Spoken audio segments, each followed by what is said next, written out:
ॐ अज्ञानतिमिरन्धस्य ज्ञानाञ्जनशलाकया चक्षुरुन्मिलितं येन तस्मै श्रीगुरुवे नमः। श्रीचैतन्यमनोभीष्टां स्थापितं येन भूतले स्वयं रूपा कदा मह्यं ददाति स्वापदान्तिकम्। वन्देऽहं श्रीगुरु श्रीयुतापदकमलं श्रीगुरून् वैष्णवांश्च श्रीरूपं साग्रजातां सहगणा रघुनाथान्वितं तं सजीवं साद्वैतं सावधूतं परिजनासहितं श्रीकृष्णचैतन्यदेवं श्रीराधाकृष्णपादान् सहगणा ललिता श्रीविशाखान्वितांश्च नमो विष्णुपादाय कृष्णपृष्ठाय भूतले श्रीमते भक्तिवेदान्तस्वामिनिति नामिने। नमस्ते सरस्वते देवी गौरवाणी प्रचारिणे निर्विशेषशून्यवादी पाश्चात्य देशतारिणे।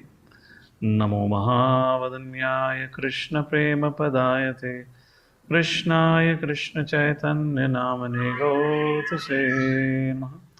वंशकल्पतरुभ्यश्च कृपासिन्धुभ्य एव च पतितानां पावनेभ्यो वैष्णवेभ्यो नमो नमः।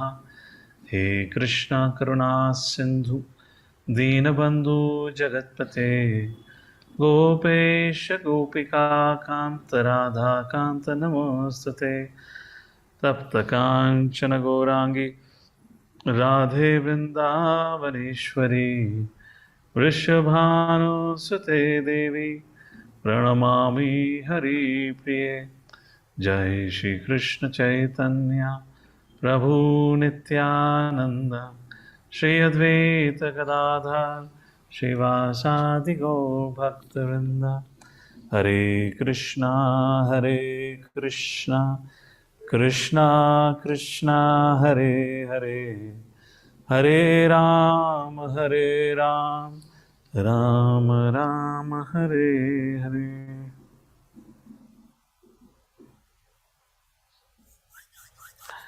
Hare Krishna.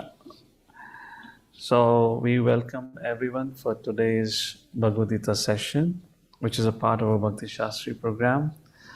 And we are supposed to start with chapter 6, titled as Dhyana Yoga, the last chapter of the first segment of Bhagavad-Gita. Bhagavad-Gita that has 18 chapters are divided into 3 parts. The first 6 chapters forms a part of Karma Yoga, 7th to 12th chapter forms a part of Bhakti Yoga, and 13th to 18th chapter forms a part of Jnana Yoga. So if you talk about these 6 chapters, we are about to start our discussion with the 6th chapter. But what does Krishna wants us to do? In 3rd chapter, verse number 30, Lord Shri Krishna expresses, he has already expressed what he wants us to do. And what he says, Mai sarvani karmani sanyasya adhyatma chetasa nirashir nirmamo bhatva what is that? Vigataha jaraha. Get up, give up your laziness. In other words, Lord Shri Krishna says in 3rd chapter, verse 30, do all your endeavors, do all your work for my pleasure.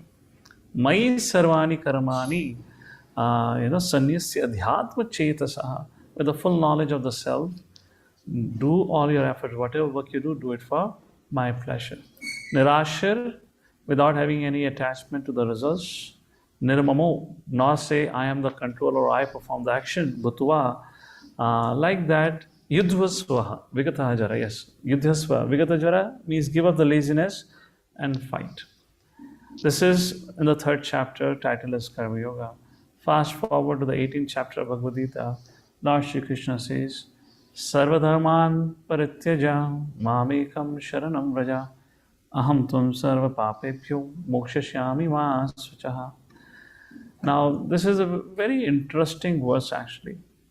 Lord Shri Krishna says, give up all kinds of dharmas. Sarvadharman parityaja. So when we hear this statement at the very first go, the very first thought that comes to the mind is, oh, give up your identity as Hindu, give your identity as Islam, Christianity, all those man-made religions. But actually, that's not what Krishna is saying, because at that point of time, none of these religions existed. So Krishna cannot be speaking about these religions when they didn't existed. So what is Krishna talking about? Sarva dharman parityaja. See, ideally, Krishna should have said, Sarva papa, parityaja. Sarva papa karma parityaja. This is what we would expect Lord Shri Krishna to say. This is what was going through the discussion. Give up all sinful activities. But Lord Krishna says, give up all dharmas. So in one way, it's just a side point, it's just a little joke only. In one way, if you see, everyone in this world follows Bhagavad-Gita. Because all the atheists who have given up on dharma, they're also following Bhagavad-Gita. Sarva dharman parityaja. At least they follow the first line, maybe not the second line. And then Krishna says, Maam ekam sharanam vaja. When you give up all kinds of dharma and you take my shelter, then what will happen? Then Sarvadharman Pratyaja Maam Ekam Sharanam Vaja Aham Tvam, I unto you Sarva Pape Bhyo. Whatever sinful actions you have performed, I'll set you free from all their sinful reactions. Ma Sucha, do not worry. So what is Krishna trying to say here? In one way, if you look at it, the third chapter, verse number 30, Mai Sarvani Karamani Sanyasya Dhyatma Chetasaha. This verse and the verse of 18th chapter, Sarvadharman Pratyaja, is more or less same if you look into the meaning of it. Now, what does it Sarvadharman Parityaja means? Now, dharma, the word dharma, when it is used in Bhagavad-Gita, is used in context of Varnashrama dharma. Is used in context of Varnashrama dharma, which refers to duties, social duties and spiritual duties. So what Krishna is saying, Sarvadharman Parityaja, give up. Again, Krishna is not saying give up your work. Sarvadharman parityaja mamekam sharanam vraja is almost similar to Mai sarvani karmani sanyasya dhyatma cheta. In other words, give up all your desires to enjoy the results of your work. Dedicate it all unto me. Is that making sense? The point I'm trying to raise is, if you see from the beginning until the end, Lord Shri Krishna is speaking on the one point. He is not focusing on giving up the sinful act as much as he's focusing on giving up the desire to enjoy the results of our work. Give up the desires, give up the desire for sense gratification. Somebody may ask, why should I give up the desires for sense gratification? In the 5th chapter of Bhagavad-Gita, Lord Shri Krishna already established, Yehi samsparsh jabhoga dukha yoni evati adiyantavanta kanteya nateshu ramate buddha. So Lord Shri Krishna says, the intelligent person never relishes or never finds or never looks for happiness in the sense objects. Now, is it a true statement or a false statement that there is no pleasure in the sense objects? Well, there is a pleasure in sense objects. But what does Krishna say about it? Krishna says, Adi Antavanta Kanteya. It has a beginning, it has an end. So what we are longing for is not happiness, we are longing for satisfaction. Happiness is a byproduct of satisfaction, which we fail to understand. So what living entity is longing for is satisfaction, and satisfaction can never be found in this world if we are trying to derive it through sense contact, through the contact of the sense object. Therefore, Lord Shri Krishna says, give up the desires to enjoy the sense objects, or give up the desire to enjoy the results of your work like that. It can never satisfy, it only gives momentary pleasure. So somebody may ask the question, well, matter of fact is, I only know this as a happiness. The experience of my life has taught me, if I'm hungry, if I go and eat an ice cream, if I go and eat dosa, I become happy. So this is only I know of happiness. What else is there in life? And therefore Lord Shri Krishna says in 8th chapter of Bhagavad-Gita, this is verse number 15 and 16, where Lord Shri Krishna says, Mam upetya tu kanteya punarjanma, no, Mam upetya punarjanma dukhalayam ashashvatam. Mam upetya punarjanma, one who has attained me never has to take birth again. Where doesn't have to take birth again? Krishna says, dukhalayam ashashvatam. Krishna has, stamped on the forehead of every living entity you're being sent into the prison house where you're only going to suffer. It's a house of suffering. Dukhalayam, and anything and everything where your own endeavors you may try to acquire in this world, ashashvatam, would not be permanent, would be taken away from you. However, Lord Shri Krishna says, Napnuvanti Mahatmana Samsiddhim Paramam Gataha. Napnuvanti Mahatmana, but who is a Mahatma? Who is a devotee? Who is a devotee of mine? Such a person, such a Mahatma, he attains to my gati, my destination, that attains to my abode. And then Lord Shri Krishna speaks about it. So somebody may ask the question, oh, where does this Krishna's abode lies? Is it part of this 14 planetary system that we know of, which Vedic scriptures talks about? So Lord Shri Krishna says in the 8th chapter, verse number 16, Abrahma bhuvana loka punar avartano arjuna mamupetya tu kaunteya punar janmana vidyate. Arjuna, as long as you are in this 14 planetary system or the 14 bhuvanas or the floors of this universe, you have to take birth and again. But however, mamupetya tu kaunteya, when you attain me, then you never take birth again. So Lord Shri Krishna makes his point very clear that his abode is not part of this material creation. So question arises, oh really, where does his abode? So we get an indication in the 15th chapter about where is his abode. And Krishna says in 6th verse of 15th chapter, that abode of mine is at a place, natad bhasate suryo na shashanka napavaka yat katvana navartante tadhama paramamama.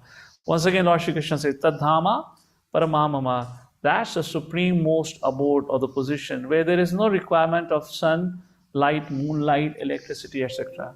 So somebody may say, oh, really? I know of that place where there is no requirement of sunlight or the moonlight. And what is that place? One second. I'm just getting disturbed with some poppers here. So somebody may say, oh, I know such a place in this world where there is no sunlight and moonlight. So if you look at this universe, there are 14 planetary systems. The middle planetary system is known as Bhumandala. Bhumandala is like a disk, and above this disk is sun and moon. So below this Bhumandala comes Atala, Vitala, Sutala, Talatal, Rasatal, Mahatal, Patal. All these 7 planetary systems, low planetary system, because the sun and the moon are above Bhumandala, the sunshine and moonshine does not reach this lower planetary system. So somebody may say, oh, yes, the Krishna's abode might lie at this place. No, that's not the point.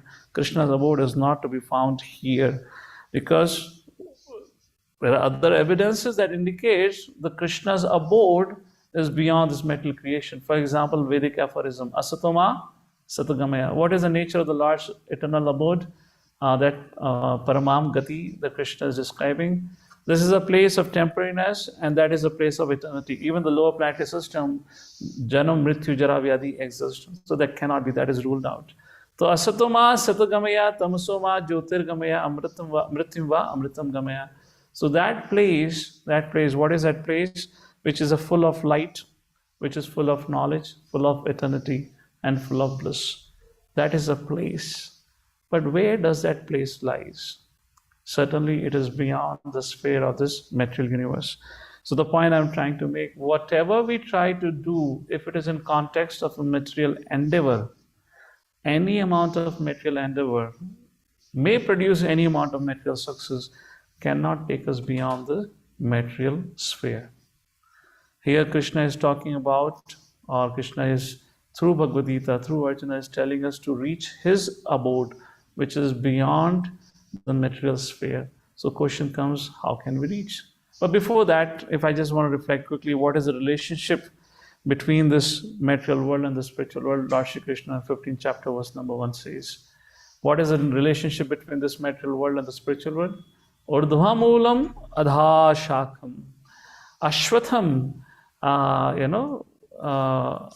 Avyayam, Prahani Avyayam kaha gaya hai. It is said there is a banyan tree whose roots are upwards and branches are downwards.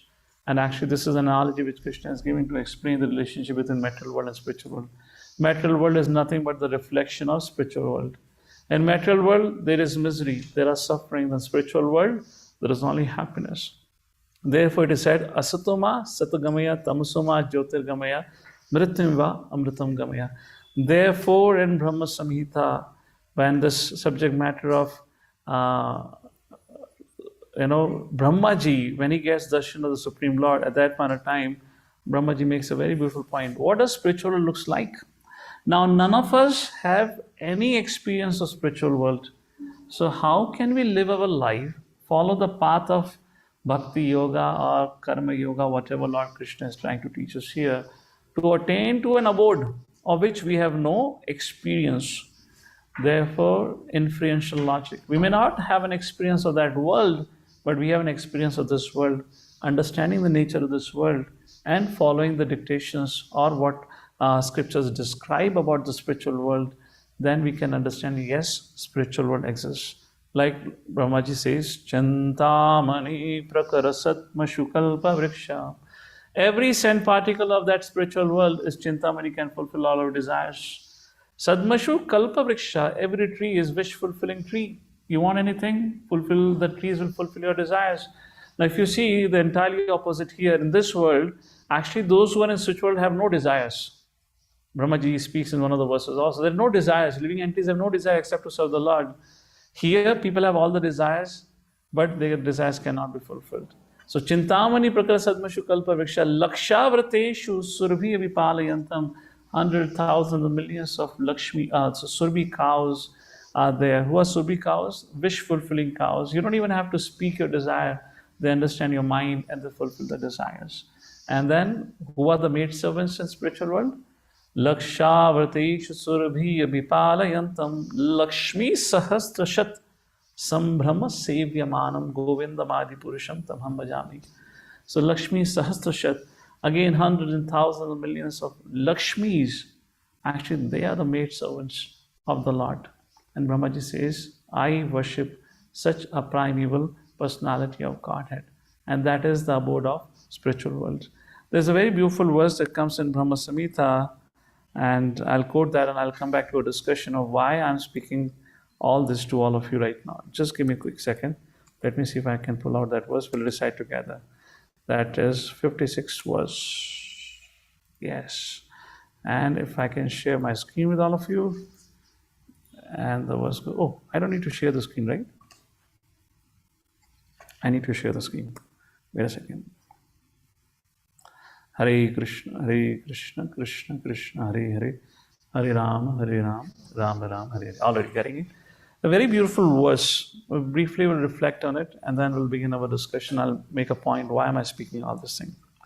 Brahmaji says, Shriya Kanta Kanta Parama Purusha Kalpataravo Druma Bhumis Chintamani Ganamai Toyam Amritam Katha Ganam Natyam Gamanam Apivamsi Priya Sakhi Chidanandam Jyoti Paramapi Tad Asvadyam Apicha. Some more attributes of the spiritual world are described here. Shriya Kanta Kanta, Shriya refers to Mother Lakshmi, the Supreme Personality Godhead, is present there with his eternal consort, Mother Lakshmi. Parama Purusha, the Supreme Personality Godhead. Kalpataravo is described as desire trees. That land is filled with desire trees which can fulfill. Kalpataravo Druma. Druma means the land is filled with wish fulfilling trees. Bhumi Chintamani. How is the Bhumi? The sand particles, Chintamani, that can fulfill all your desires. Chintamani Ganamai, Toyam Amritam. What is the taste of the water? Amritam is like nectar. Katha Ganam, every word spoken there is a song. Natyam Gamanam, Gamanam means walk, every step taken there is a dance. Api Vamshi Priya Sakhi, and that Supreme Personality Godhead is always accompanied along with his flute. Chidanandam Jyoti Paramapi Tad Asvadyam Apichaha. And there a living entity has an experience of increasing bliss. That experience of bliss that never gets exhausted. That is the point. Here in material world, if we get any amount of happiness because of sense contact, still it is temporary. The satisfaction cannot come. But in spiritual world, that bliss keeps on increasing and increasing and increasing. So here, I have one very simple question to all of you now. How many of you would like to go to such a place which Brahmaji describes in Brahma Samhita? Please raise your hands. Okay, I want to see both your hands. It'll be easy for Lord to pull you up. Please raise both your hands who would like to go to such a place which is described in Brahmaji here. Okay. All right. So if you want to go to that place, you have to perform Nishkam Karma Yoga. All right. That is why I was discussing all this thing. So long story short, all these 6 chapters are just teaching us to follow Nishkam Karma Yoga. What is Nishkam Karma Yoga? Nishkam Karma Yoga means Vai Mai Sarvani Karmani Sanyasya Dhyatma Chetasa. Going back to that. Or as Krishna says in the 9th chapter, Yat Karoshi Yajashnashi Yat Juhosi Dadasi. In other words, it's actually, it comes in, let me just show you this verse. So the subject matter is complete in its entirety. One second. One more verse about spiritual world. What exactly we need to do to go back to this abode? It is mentioned in 2nd Canto, chapter number 6, verse number, let's see, 18 or 19. I should have made a note. 19th verse is actually mentioned. So, Padeshu sarva bhutani pumsa siti pado viduhu amritam shemam. Okay, it's actually mentioned the purport, but the point I wanted to make, there's another attribute which is mentioned. Brahmaji is speaking. What is that spiritual world is? Amritam. Shema means increasing happiness. Abhaya means a place of fearlessness. So, according to our scriptures, what do we need to do to go back to such a place? What is an entry ticket? What is the requirement to get a visa to go back to spiritual world? And it is actually to become desireless. In other words, to not have any material desires. And that is what the whole subject matter of Bhagavad-Gita. How do we become desireless, or how do we give up our desires for attraction for this world? Therefore, Lord Shri Krishna says there are different yoga paths.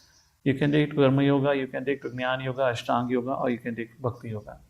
If you take a look at this different yoga paths, in essence, Karma Yoga means engaging senses. Jnana Yoga means engaging one's mind. Dhyana Yoga, Ashtanga Yoga means engaging one's intelligence. And Bhakti Yoga means engaging one's heart, which means everything in the service of the Lord. Now, again, the discussion that we have seen so far, Lord Shri Krishna time and again reminds Arjuna, we cannot prematurely jump to another level. How is the level of progression? Karma Yoga, Jnana Yoga, Ashtanga Yoga, and Bhakti Yoga. We cannot artificially jump to another level. There is a adhikar, there is a, a requirement to hop onto the next, or to graduate to the next level. What is the requirement to hop to the Jnana Yoga? First of all, how do we begin the Karma Yoga? We begin the Karma Yoga by at least the very first step of Karma Yoga is Sakama Karma Yoga, where we now start giving the fruits of our result, some part of it in the service of the Lord. At this point of time, I'm attached to my work, I'm attached to my results, but because I've had enough experience of frustration of this one and I've understood, at least theoretically I've understood this world is not a place to live for me, I have to, develop an aspiration to go back to home, back to Godhead. Now, even I'm attached to the results of my hard work, but I still attempt to give it because that is what scripture says of the Guru's instructors. Charity is required. Fine. And then when a person lives his life like this, giving the results of his work in the service of the Lord, gradually, when it is meant gradually, it is not 1 week, 2 weeks, 1 year, 10 years, it could be several lifetimes. And then comes the next stage of gradual purification. And these all yoga practices or yoga stages are self-purificatory. Then we graduate to Nishkam Karma Yoga. At that stage, person is still attached to the type of work he wants to do or she wants to do, but the results he give it in the service of the Lord entirely. He is not attached to the results of the work. Now, how many of you agree all the frustration, anxiety that we undergo in our life is all because of attachment to the results? Yes or no? Now, if you are not attached to the results, there won't be any anxiety. So at this stage of Nishkam Karma Yoga, with the practice of Nishkam Karma Yoga, the mind becomes peaceful. The mind has become a little bit purified as the previous stage. And then by the practice of this, where the person practices this stage of Nishkam Karma Yoga, then he goes to the next stage of Jnana Yoga, graduates to the next stage of Jnana Yoga, where now he is also willing. He has become purified of his attachment to the type of work. Now where he is ready for cessation of his work. He is willing to give up work also. Therefore, Jnana Yoga or Ashtang Yoga, or Jnana Yogi or Ashtang Yogi, both are also called as sannyasis. Both are also called as sannyasi. Of course, Karma Yogi is also sannyasi, but why Jnana Yogi and Ashtang Yogi is called as a sannyasi in a loose term? Because they do not perform any actions by their senses. They do not do any action for their livelihood. That is what it meant Jnana Yogi. At the stage of Jnana Yogi, now he does not have much attachment to the, of course, to the results of his work. Anyways, he is not engaging in the work now. And now he performs his or dedicates his life for, searching for the absolute truth by going through the Vedic literatures. He spends times, hours and hours together studying. So here he dedicates his mental energy in the fire of Jnana Yoga. And that's how he purifies his mind. And then through that, when his mind becomes further purified, freed from any traces of any sensual desires, then he graduates to the next level called as Ashtang Yoga. Now Buddhi has become stable. Now he can perform Dhyana. Ashtanga Yoga. It has 8 limbs. And again, Ashtanga Yoga has a neophyte yogi and advanced yogi, which is the subject matter of this 6th chapter. And there, when a person is able to, through the practice of the rules and regulation of this mark, Ashtanga Yoga, when he is able to come to a state where he is able to fix his intelligence, then the stage of Samadhi begins. And at that point of time, his Bhakti Yoga stage begins, where now through his heart, mind, intelligence, senses, he can serve the Supreme Personality Godhead.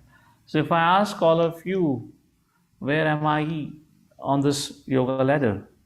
You don't have to tell me, you can figure out yourself where are you.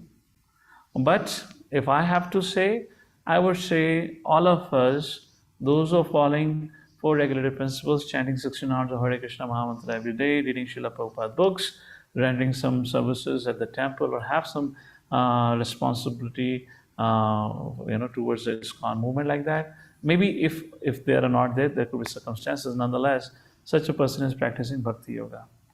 So in other words, all of us are on the stage of Bhakti Yoga, but the credit is not ours. Credit belongs to Srila Prabhupada. Credit belongs to all the acharyas, all the devotees who have guided us all this while.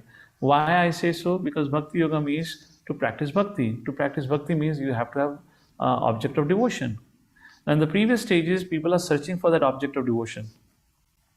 But in Bhakti Yoga, you know who is the object of devotion, that is Krishna. Just like a simple example, 5-year-old Saraswati, daughter of Madan Malati, Bombay Pandal program back in 1970s. And every morning when Pandal program will start, Saraswati will run around the crowd and she will say, "Do you know who is Supreme Lord? Do you know who is Supreme Lord?" And people will be confused and she'll say, "Krishna is the Supreme Personality Godhead." And then Prabhupada pointed at her one day and Prabhupada said, "See, this is Bhakta Yogi. This is what it means by Bhakti Yoga." She knows Krishna is the Supreme Personality of Godhead, like that. So we are about to start the 6th chapter. I just wanted to give you this little bit of background here. If we all are aspiring to go back to home, back to Godhead, we have to practice Nishkam Karma Yoga. Slowly and gradually we have to gauge our consciousness, how much we are becoming free from our attractions to this world. And becoming free to the attractions to this world is just not a natural phenomenon. It is not like that if you don't do anything, naturally you will become detached. If you don't do anything if you don't follow the things which is prescribed to us as a part of our Bhakti Yoga, given in the scriptures, we are not naturally going to become detached. We're naturally going to become more and more attached. Just like there's a law of gravity, anything goes up has to come down. So the nature of this material world, it pulls everyone down. The nature of this material world is to degrade our consciousness, not to upgrade our consciousness. So we have to figure it out and see if we are practicing what instructions has been given to us as part of our Varna and Ashram. We are Grahasthas, Brahmacharis, whatever situation we are we doing it? If we're not following that, there won't be much advancement. There won't be much change in the consciousness, and life will go on. We might be hanging around primarily because we are coming from a pious family background, we have religious inclinations, and so forth. But the spiritual inclinations, the stage of lollyam, eagerness to have Krishna in our life, unfortunately may never arise in this lifetime because we never strive for it. We never made our determination for that. So that's what the discussion is going on. So in sixth chapter, now Lord Shri Krishna will speak about, until previous chapter Krishna spoke about Jnana Yoga. So from Jnana Yoga you can attain moksha, from Ashtang Yoga also you can attain moksha. So Lord Shri Krishna says now in the sixth chapter, through the sixth chapter, Lord Shri Krishna explains. The very first thing he explains what is the process of Ashtang Yoga, and how through the process of Ashtang Yoga one can attain moksha. Now, what I mean by moksha is not Bhagavad Dham, moksha, liberation from the material suffering, but not necessarily spiritual world. Then, after describing this, when Lord Shri Krishna describes that whole good verses up to 30, 33, or 34 verses, then Krishna is looking at Arjuna. What would you like to say, Arjuna? Arjuna said, Hari Bol, let me chant and dance and eat Sunday feast ISKCON Prasadam. That is so nice and wonderful. All this Ashtang Yoga and all that, I cannot do it. The process of Ashtang Yoga largely depends on mind control. Of course, for Jnana Yoga for that reason. Even for Nishkam Karma Yoga, one of the initial condition is you have to control your mind and senses. Mind control is a foremost factor. And Arjuna says, not possible. And Krishna says, yes, it is not possible. So why is Krishna speaking about Dhyana Yoga when it is not possible? It's just to tell the people of this world for Kali Yuga, do not try to attempt something which I've already declared can never happen. So something like, to give an example, there was an individual who had a big bookshelf. His father had a big bookshelf. And there from that father's bookshelf, who was an avid reader, he took out a book. And that book was written Silence Meditation. And he was reading for weeks together, but nothing made sense to him. Silent meditation. Finally kept silent meditation back into the bookshelf. And when he was keeping that huge bulky book back into the bookshelf, one very small book fell from that bookshelf. And he randomly picked up that book, flipped through the pages, and he came across one line. It said, silent meditation never works. And when he read that, it made a complete sense to him. And then he looked at the title. The title was The Topmost, what is that? Krishna book. There is some small book. The Topmost Yoga System. There's a small 10-rupee book published by Prabhupada that says The Topmost Yoga System. And then he totally understood, yes, this whole silent meditation, Dhyana Yoga and all that doesn't work out. So that's a discussion which we're going to have in the sixth chapter. But once again, the conclusion is Yoginam abhi sarvesham madgatina antaratmanam shraddhavan bhajate same yuktatamo mataha. So it is devotion only that can make us endear to Lord Shri Krishna. Patram pushpam phalam tuyam, like Krishna says later in 9th chapter, Yome bhaktya prachati, whatever you offer with devotion, I'll accept it. So our life has to be in that direction where we are able to engage our senses in the service of the Lord. Therefore, there are certain leaders within ISKCON today, they really emphasize, some of our leaders, that every one of us should have some service. At least once in a week, there should be some outreach engagement that we should be doing for the pleasure of Guru and Gauranga, towards the pleasure of the disciplic succession, like that. So it kind of gives us a break from our regular life, household life, or whatever the professional life, and we are able to dedicate some amount of time towards outreach engagement.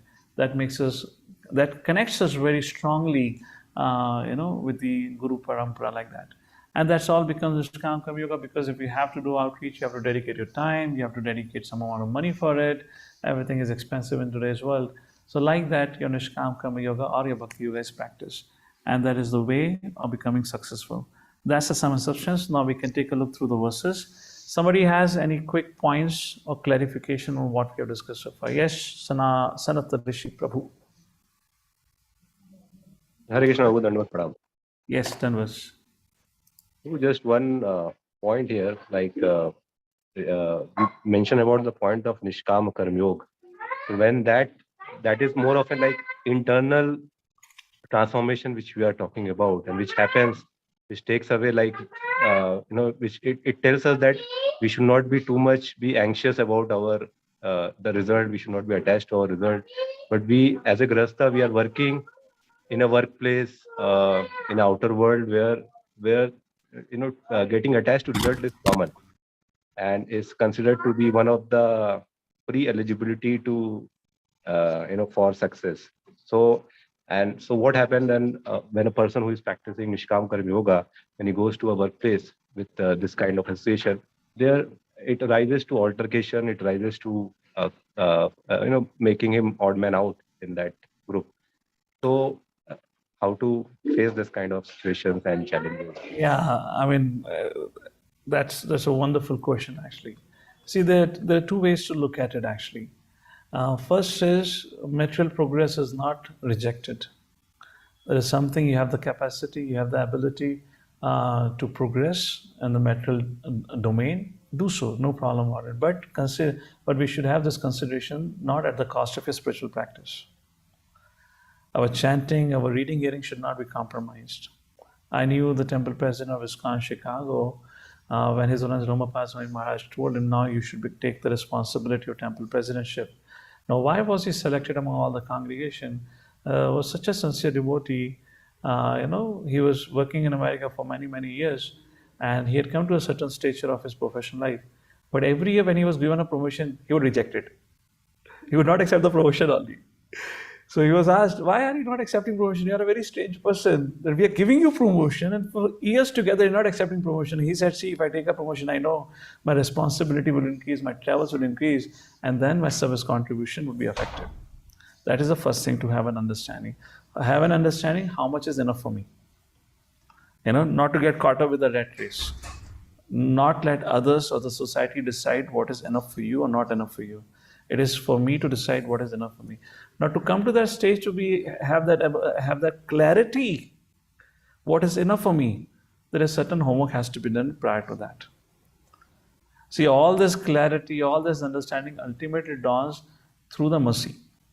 When Krishna reveals, gives us that wisdom to understand it. And that begins with when we have made a sincere endeavor to have that, which means follow the prescription which is given. Before we come to Nishkam Karma Yoga practice where we're totally detached from the results, let's follow Sakam Karma Yoga nicely. I'm attached to the work, I'm attached to the results, but I'm going to ensure that I use my results in the service of the Lord. And there should not be any cheating on that side. There should not be any, some way adjustment here and there like that. Let's begin with that. Let's practice that. And then let's focus for the next this thing. And as Krishna says, the gradual process, it will happen because external actions are easy to change, but the internal transformation takes time. So when we have steadfast way have practiced that, then gradually we will come to the stage where we are able to take to Nishkam Karma Yoga also.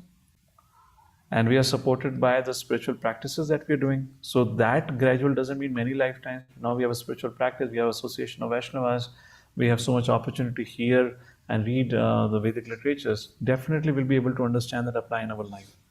So to come to that stage, again, we have to take certain step and practice that step nicely. And then we go to the next step. So there are devotees who do like this. There's so many devotees. One Srila Prabhupada disciple, Madan Sundar and Prithushrava Prabhu, if I'm correct, that's the name of the Prabhu. Such a profound personalities. Madan Sundar is an MIT mathematics PhD graduate, Prabhupada disciple. Both husband and wife, all their life never worked. What they did was they just distributed Prabhupada books. And whatever earnings or balance came through that, they maintained their livelihood. Now that for us could be totally incompatible at our situation right now. But I'm saying people have done it. I'm giving examples of devotees who are living right now. And I remember this is, what is that? Urbana-Champaign, University of Illinois at Urbana-Champaign, one of the big universities. For more than 20 years, every Wednesday they had done a program. They had no means of livelihood. They had a van. They'll run around with the van, distribute books, whatever little earning comes, they'll maintain themselves. And yet every week, they had a whole student program where almost 50 to 100 students will come every week, where they will give them prasadam, give them Krishna consciousness. So that is also there in practice. That example is also there. So it's like stick to one, understand what's my level right now, what's my adhikar right now, and let's begin my practice. And let's be true to that practice. That is my take. If my consciousness right now dictates to me that I'm attached to the type of work and I'm attached to the results, so be it. Let's start doing a little bit in the service of the Lord and follow Srila Prabhupada's instruction or Guru Maharaj's instruction that is given to us, and things will work. It's not overnight, nothing going to happen. Although when we came to Krishna consciousness, the initial stages, it was like, let overnight transformation happen. But even if we have in our super enthusiasm have done something, after some time we go back to the same thing where we started with. That artificial over enthusiasm doesn't work. So, and second thing is about regulated life. For a congregation to Prabhupada very category writes in many purpose to have, deity worship, have morning program, that good sadhana, if that is maintained, then it will help our consciousness to grow.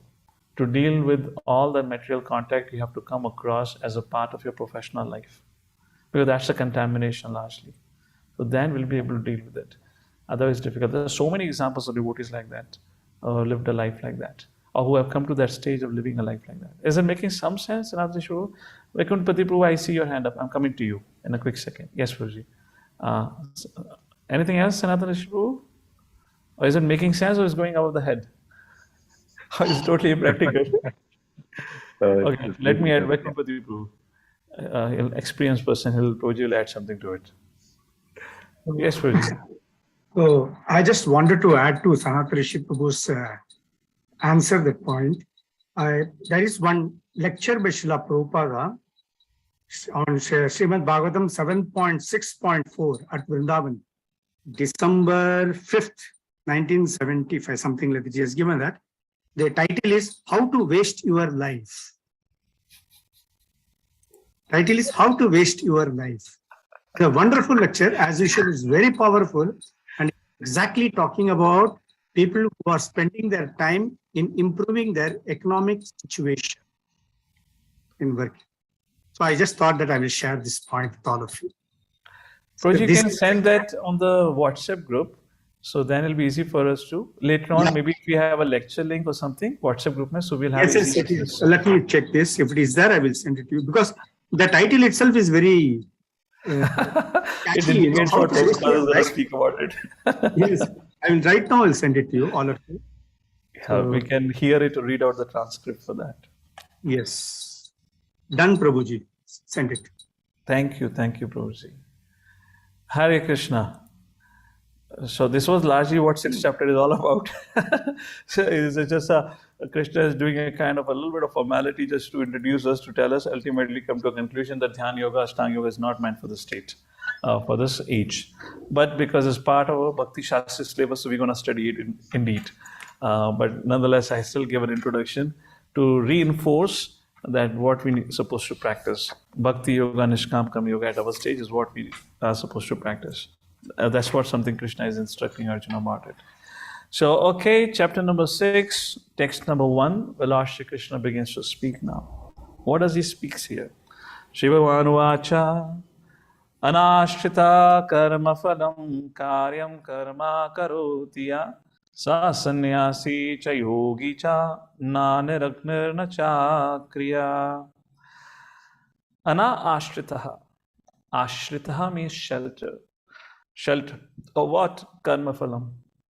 Do not take shelter of the results of your work. Karyam karma karotiya. Sa sannyasi, Karyam karoti, karyam karma karoti here, who performs his work just as an obligation. Sa sannyasi cha yogi cha. Such a person is said to be sannyasi, and Krishna says you can call him as a yogi also. Na niragni na chakriya, not that person who does not light up a fire. Sannyas is a tradition is supposed to do fire sacrifice every morning. So in that context it is said, na niragnir na chakriya, that one who does not light up a fire or does not perform any work does not necessarily mean he is a sannyasi or a yogi. Now, why the discussion is beginning with sannyasi and yogi? As we discuss about the yoga ladder, karma yoga, jnana yoga, ashtang yoga, and bhakti yoga. So, jnana yogi or ashtang yogi are generally called as sannyasis. Of course, karma yogi is also called as sannyasis. That will be discussed later on. Okay, what is the meaning of the word sannyas? Again and again you will see sannyas, Lord Shri Krishna says sannyasata. Sannyas means giving up. Now what to give up? So one understanding of sannyas is giving up the actions, giving up the sense engagements. But that is not what the focus over here is. This will be discussed in detail again in the 18th chapter. The same thing. Is sannyasi yogi same? And then Krishna would make a point. Because sannyas traditionally means giving up action. But a yogi means who have given up the desire to enjoy the results of the action. So here right now in this 6th chapter, Krishna is saying sannyasi, yogi is same. Sannyasi gives us the action and yogi gives us the desire to enjoy the results of the action. It's like that Lord Shri Krishna is speaking about it. Let's read out the purport, the first paragraph.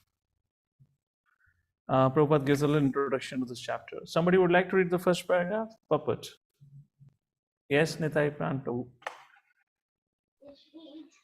In this chapter, the Lord explained that the process of the Eightfold Yoga system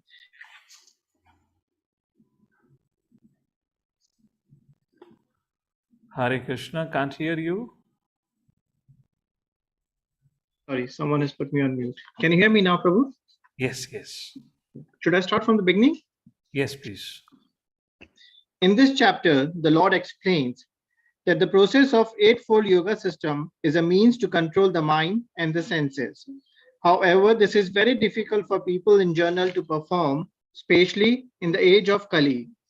Although the Eightfold Yoga system is recommended in this chapter, the Lord emphasized that the process of Karma Yoga or acting in Krishna consciousness is better. Everyone acts in this world to maintain his family and their paraphernalia, but no one is working without some self-interest, some personal gratification, be it concentrated or extended. The criteria of perfection is to act in Krishna consciousness and not with a view to enjoying the fruits of work. To act in Krishna consciousness is the duty of every living entity because all are constitutionally part and parcel of the Supreme. The parts of the body work for the satisfaction of the whole body. The limbs of the body do not act for self-satisfaction, but for the satisfaction of the complete whole. Similarly, the living entity who act for satisfaction of the Supreme Whole and not for personal satisfaction is the perfect sannyasi, the perfect yogi. Hare Krishna. I just want to clarify the point that I just made. So sannyasi, traditionally, I didn't complete the statement while reading the purport distract to me. Sannyasi traditionally means giving up the work. But what exactly sannyasi means who gives us the results of the work. So that is what Lord Shri Krishna is establishing what sannyasi is. And who is a yogi? The yogi is one who has given up the desire to enjoy the result of the work. Who has given, there is a minor difference between sannyasi and yogi, which will be discussed more elaborately later on. Sannyasi has given up the results of his work, but yogi has got free from the desire to enjoy the result itself. So in one sense, if you look at externally, it's both the same because both are giving up the results of action. That is a point has been mentioned. So point, if you see here again, which is reiterated, the Nishkam Karma Yoga should not be stopped. So Lord Shri Krishna, that as you read in the purport, Prabhupada said, although the Eightfold Yoga system is recommended in this chapter, the Lord emphasizes that the process of Karma Yoga or acting in Krishna consciousness is better. Srila Vishnu Chakravarti Thakur writes, in commencing the practice of Ashtang Yoga, one should not suddenly give up Nishkam Karma Yoga because it purifies the heart. In other words, we have to continue practicing the Nishkam Karma Yoga. That is what is being indicated here. Okay, let's go to text number 2. Yam sannyasam iti praho yogam tat vidhi pandava nahi asanyasata sankalpo yogi bhavati kashchanaha. So, yam sannyasam iti prahu. So, what is sannyas? Yogam tam vidhi pandava. And what is a yoga? Nahi asanyasato sankalpa. Sankalpa means desires, determination to fulfill some desires. And yogi bhavati kashana. Okay, translation, I'll read out proper translation. What is being discussed here? What is called renunciation? You should know, Krishna says, Yam sannyasam iti prahur. Prahum is said. Yogam tam vidhi pandava. What is renunciation is also what is yoga. Yoga means linking process with the Supreme Lord. O son of Pandu, for one can never become a yogi unless he renounces the desire for sense gratification. So sannyas means to renounce the results of one's actions Yoga means linking process to connect with the Supreme Lord, such a way now the person does not have any desire to enjoy the results of action. Therefore, it should be understood, Acharyas mentioned, the sannyas or yoga is more or less same thing. And the one who has not given up his desire to enjoy sense objects, such a person can never be called as yogi. Like that. And that's what Prabhupada talks about it. So Prabhupada writes in the purport, if one is unable to give up the activities of his selfish nature, then jnana and yoga are of no avail. Jnana yoga and Ashtang yoga, which is being discussed, are of no avail. Is not going to give you any result. The real aim is for a living entity to give up all selfish satisfaction and to be prepared to satisfy the Supreme. Mai sarvani karmani sanyasya dhyatma chetasa. A Krishna conscious person has no desire for any kind of self-enjoyment, which is Nishkam Karma Yoga again, like that. Then comes text number 3.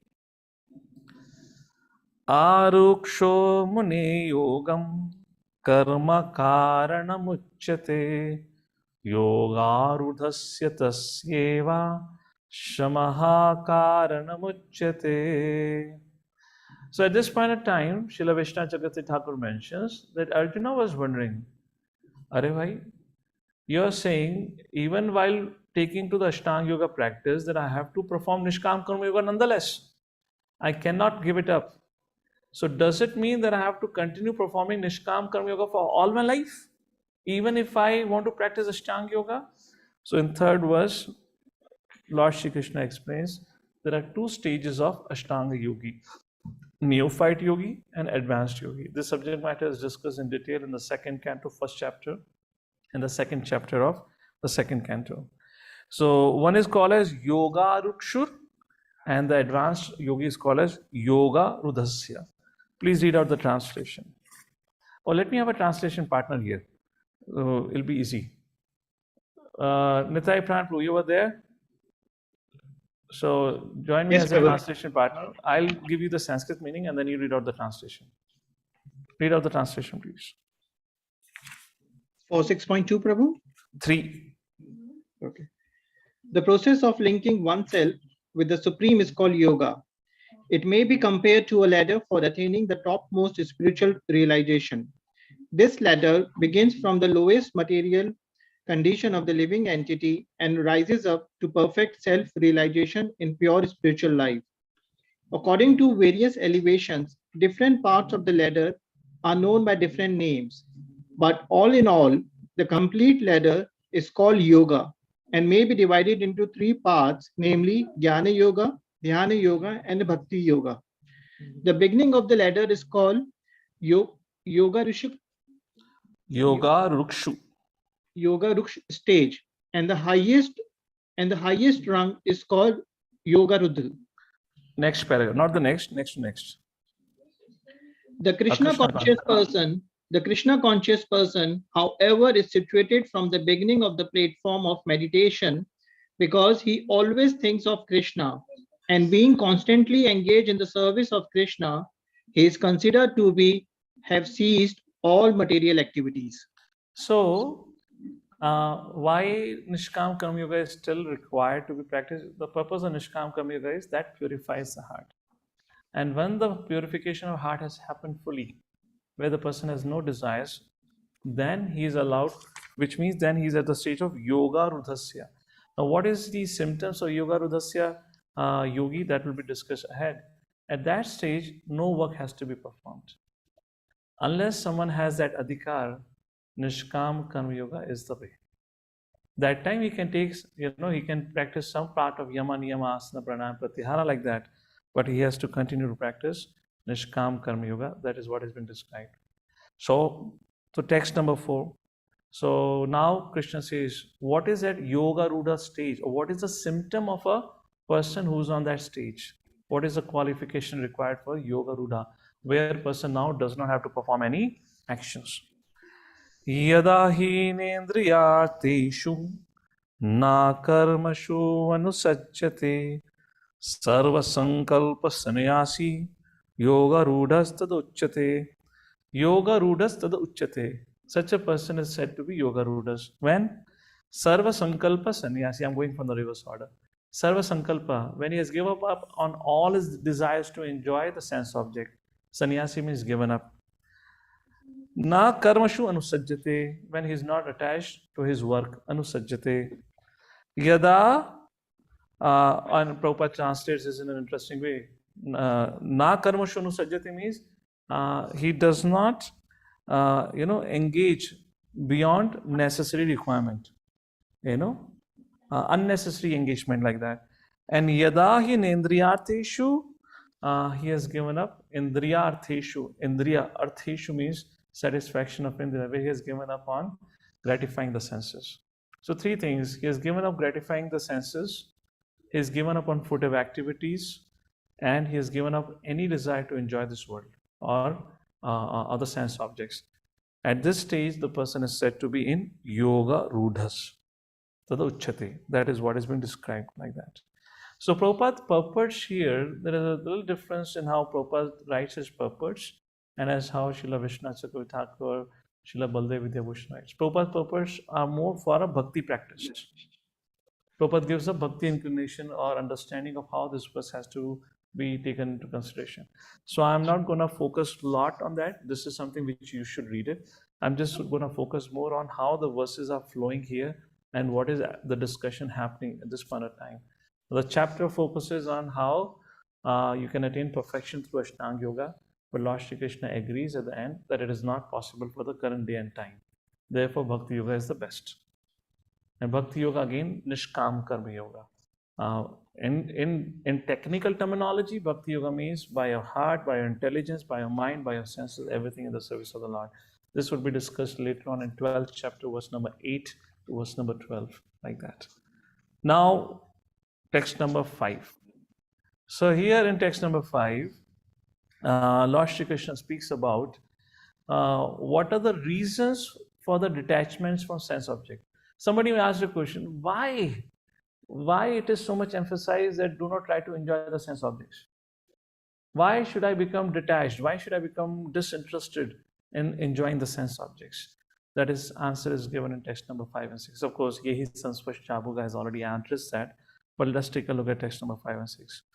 Very important verses. Udharat Atman Atmanam. Udharat, deliver. Atma, Atmana, Atmanam. Atmanam refers to self. Atmana means by the mind. One should deliver oneself by the mind. Udharat Atman Atmanam. Na Atmanam avasadayat. Na means not. Na Atmanam. One should not avasadayat, degrade oneself through the mind. Atmaiva hi Atmano bandhur. Atmaiva, the mind. Atma eva. Certainly, Atmano means self, Bandhur. The mind is a friend, Atmaiva Ripuratmanaha, and the mind is an enemy as well. The mind is a friend and mind is an enemy as well. So this gives a quotient, in which situation or for whom mind is the enemy and mind is a friend. Now let's take a look. Yeah, Prabhupada have also not said like this. So is it clear? That is the 6th verse. So these are two very important verses. So in 5th verse, why we should be detached from the sense objects? Because one should use his mind to liberate, not degrade. And if your mind is attached to the sense objects, then it leads to degradation. Is that clear? So the mind can be your friend, mind can be your enemy. Now the question arises, so which mind is my friend and which mind, or when the mind is my friend and when the mind is my enemy? That is answered in the 6th verse. Prabhupada in the purport talks about the word Atma, according to Sanskrit dictionary, can also mean the soul, can also mean the body, can also mean the mind, like that Prabhupada describes here, like that. So Prabhupada talks about the importance of mind control briefly. We'll take a look at it shortly ahead. Okay, let's come to text number 6 now.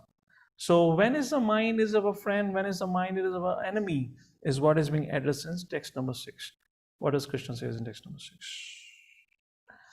Bandhuratmatmanastasya Friends, Atma, the mind, Atmanas, of the living entity, Tasya, of him. So, mind is said to be a friend. When is said to be a friend? Yena Atmaiva Atmanha Jitaha. When the mind is conquered by the self, then the mind becomes a friend of the self. Anatmanastu Shatrutve. And when one fails to control the mind, Anatmanas, then the mind becomes the enemy. Vartitatmaiva Shatruvat. In such a situation, the mind remains the greatest enemy. In other words, the controlled mind is the best friend, and uncontrolled mind is the worst friend, or is your worst enemy. So when we talk about this whole yoga process, beginning with Karma Yoga, everything is aimed at purifying the mind. Everything is aimed at, learning to control the mind. Therefore, why there are rules and regulations? Interestingly, second chapter, verse number 64. Krishna says these regulative principles of freedom. Now, when you tell regulative principles in the beginning to anyone, this is so many boundaries, so many foundations, you people, so many restrictions you put. I was hearing to one senior leader within ISKCON, and the devotee was making a point. He said, apart from ISKCON, so many spiritual organizations there. Which spiritual organization talks of 4 regulative principles? Which spiritual organization focuses so much and emphasizes, unless you follow 4 regulative principles, we cannot take you as a serious practitioner? It's large in ISKCON. Now, why it is so? Why these restrictions are needed? Because that is to purify our mind. Now, are restrictions good? Let me ask this fundamental question. Some of us, many of us would have felt, maybe not in the case of 4 regulative principles, now we all are used to practicing, but in different situations, when we don't get to do what we want to do, when our authorities deny what we want to do, and we feel, we have been restricted. So are restrictions good or bad? When if it is in a bona fide authority line of thought, if restrictions are coming, it's good. But for our mind, restrictions are always painful. How many of you agree? Yes or no? For our mind, restrictions are always painful. And to give you a simple example, I often give this example to help people understand why regulations are essential. Imagine you're playing a football match. So go to football match, the very important thing in the football match is the goalpost. If there is no boundary line, after half an hour of your football game, you might not even see your goalpost up to kilometers altogether. How many of you agree? Yes? Now, although that boundary may look like a restriction, oh, come on, it went out of the line. What is this? I was about to hit the goal. And now the umpire came or the referee came and said, oh, it went out of the line. So it can be very annoying. So all of us would have played football or cricket, something like this. But imagine if the boundary is not there, after some time you will miss the goalpost only. You'll not see the goalpost. So although it's a restriction, but it keeps us focused on the goal. Similarly, for purifying our mind, or to be able to win over the mind or to control the mind, it is very essential. Prabhupada writes very categorically on one of the purports here. We read out. Prabhupada says, the art of controlling the mind is to subjugate the mind to an authority. Simple line. We don't have to go into too much Ashtang Yoga, this and that. Prabhupada says, the art of mind control is to subjugate the mind to an authority. Whatever my boss says, yes, sir, follow. And there should be one boss. I'm not talking about your IT boss, huh? I'm talking about your spiritual boss. There should be one boss who are willing to follow. If you don't have that, Nitai Gaur Haribol, I have no comments to say. It's going to be very difficult actually. Prabhupada writes, that's the way of controlling the mind.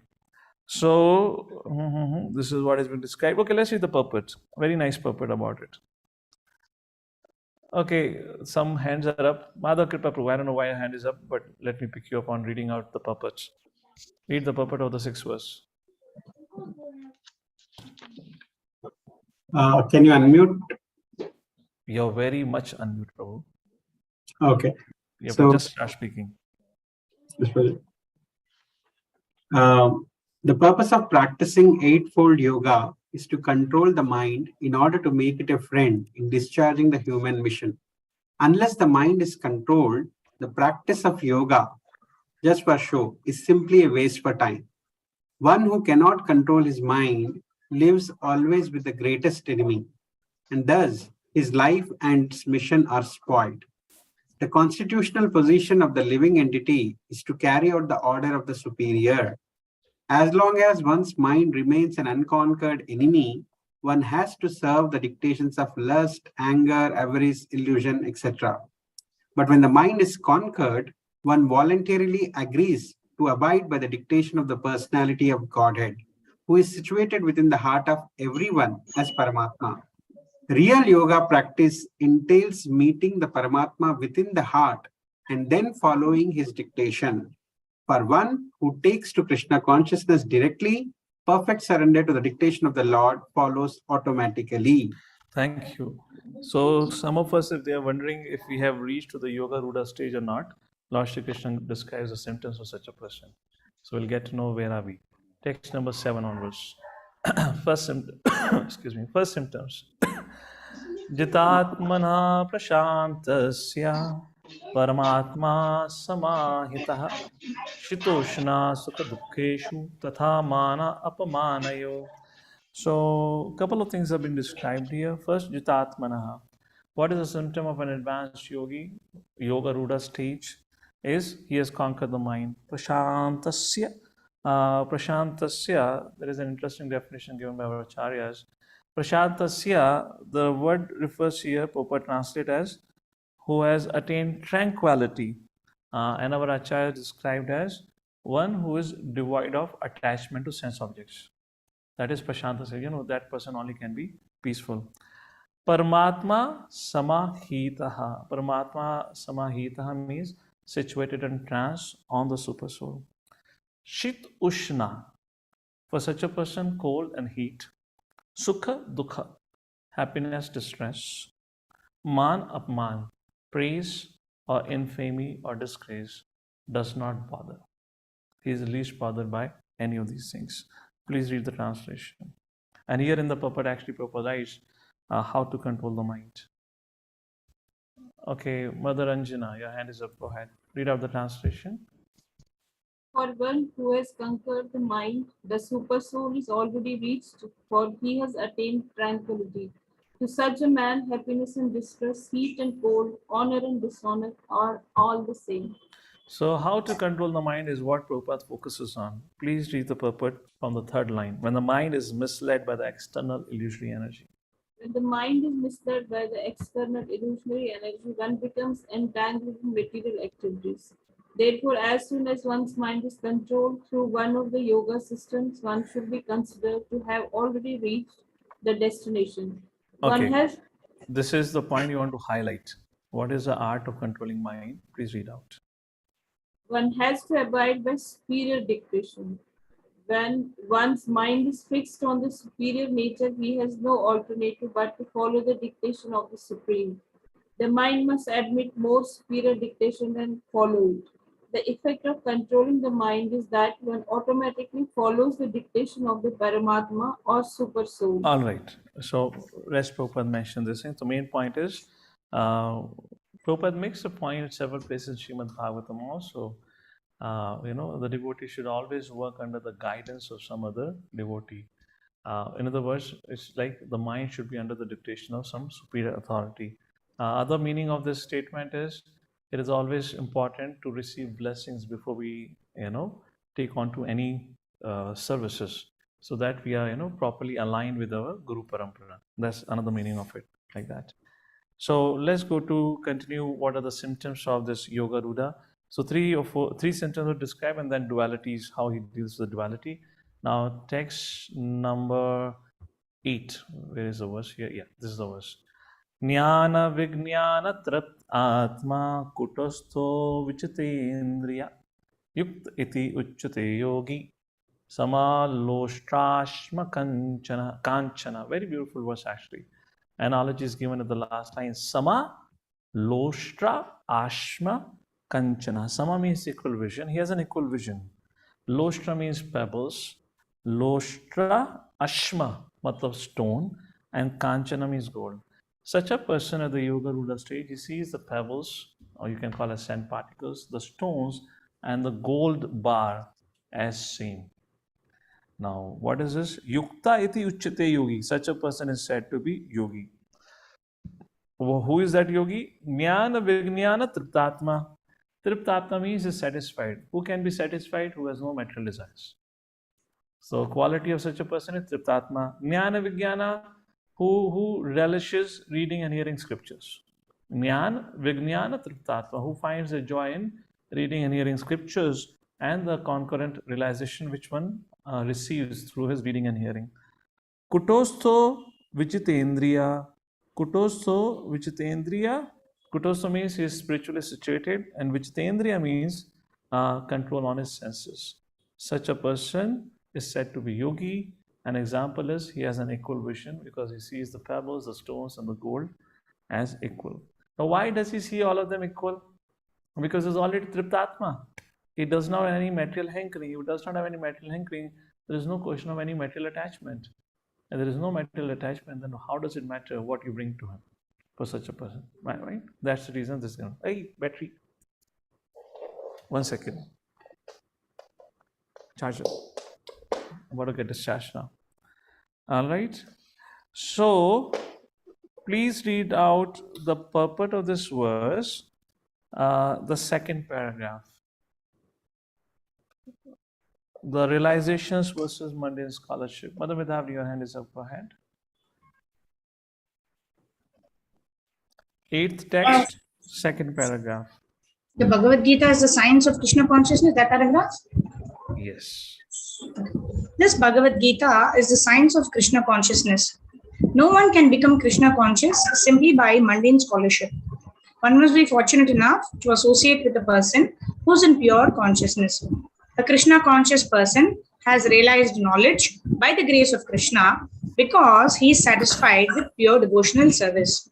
By realized knowledge, one becomes perfect. By transcendental knowledge, one can remain steady in his convictions. But by mere academic knowledge, one can be easily deluded and confused by apparent contradictions.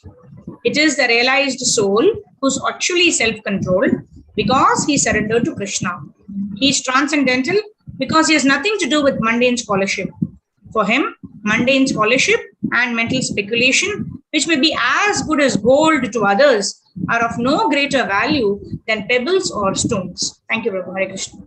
So, verse number 7 to 9, once again to reiterate, to bring your focus here, describing the symptoms or the characteristics of one who is at Yoga Ruda stage, which means an advanced yogi. In other sense, a stage where a person need not perform any actions now. That is what we discussed. That was the 8th verse, and now the 9th verse. Very interesting verse. Somebody is unmuted, needs to be muted. Okay. Text number 9, very interesting verse actually. Let's take a look at it. It is said, Suhran Mitrari Udasina. So in the previous verse, example was given of his equal vision, that how he sees objects, non-differently. Now, how such a person sees relationships non-differently is being described. Suhran Mitrari Udasina Madhyastha Dvaishya Bandhushu Sadhushu api cha papeshu sama buddhi vishishyate.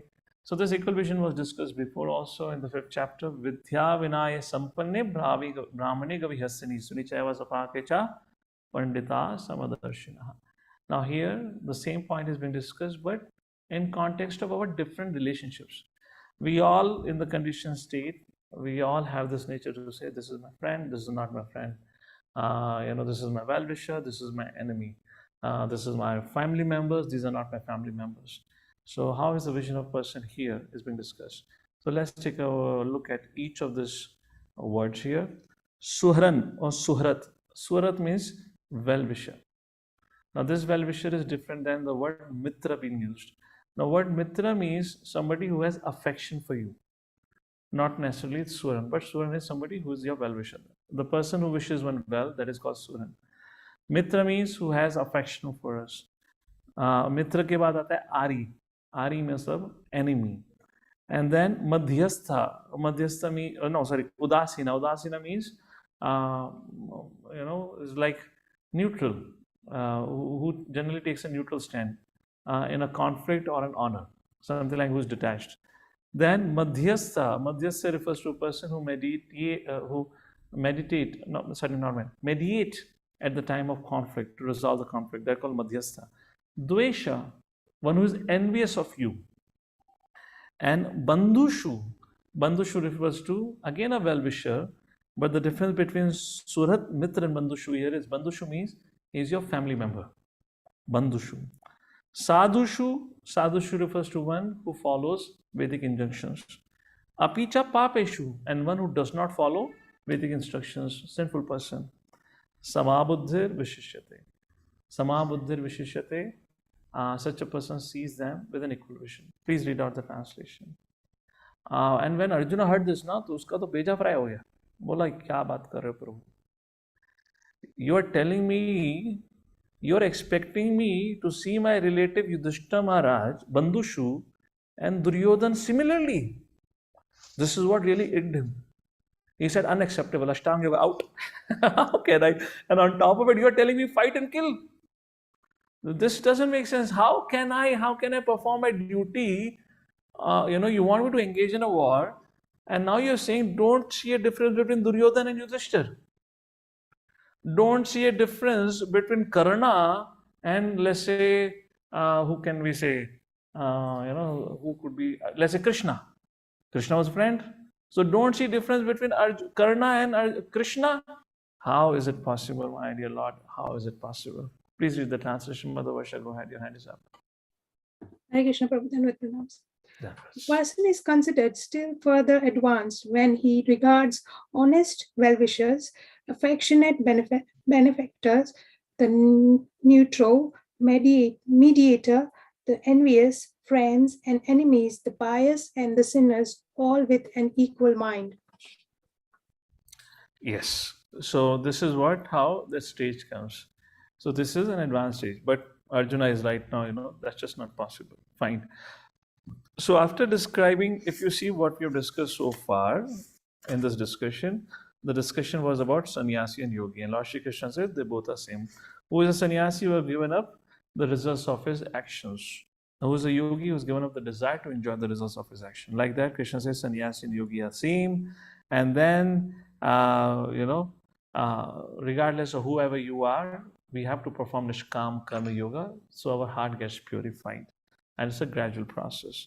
Then Krishna says in the third verse onwards, there are two kinds of yogis. One is called as Yoga Rukshur and Yoga Rudasya. Yoga Rudasya, an advanced yogi.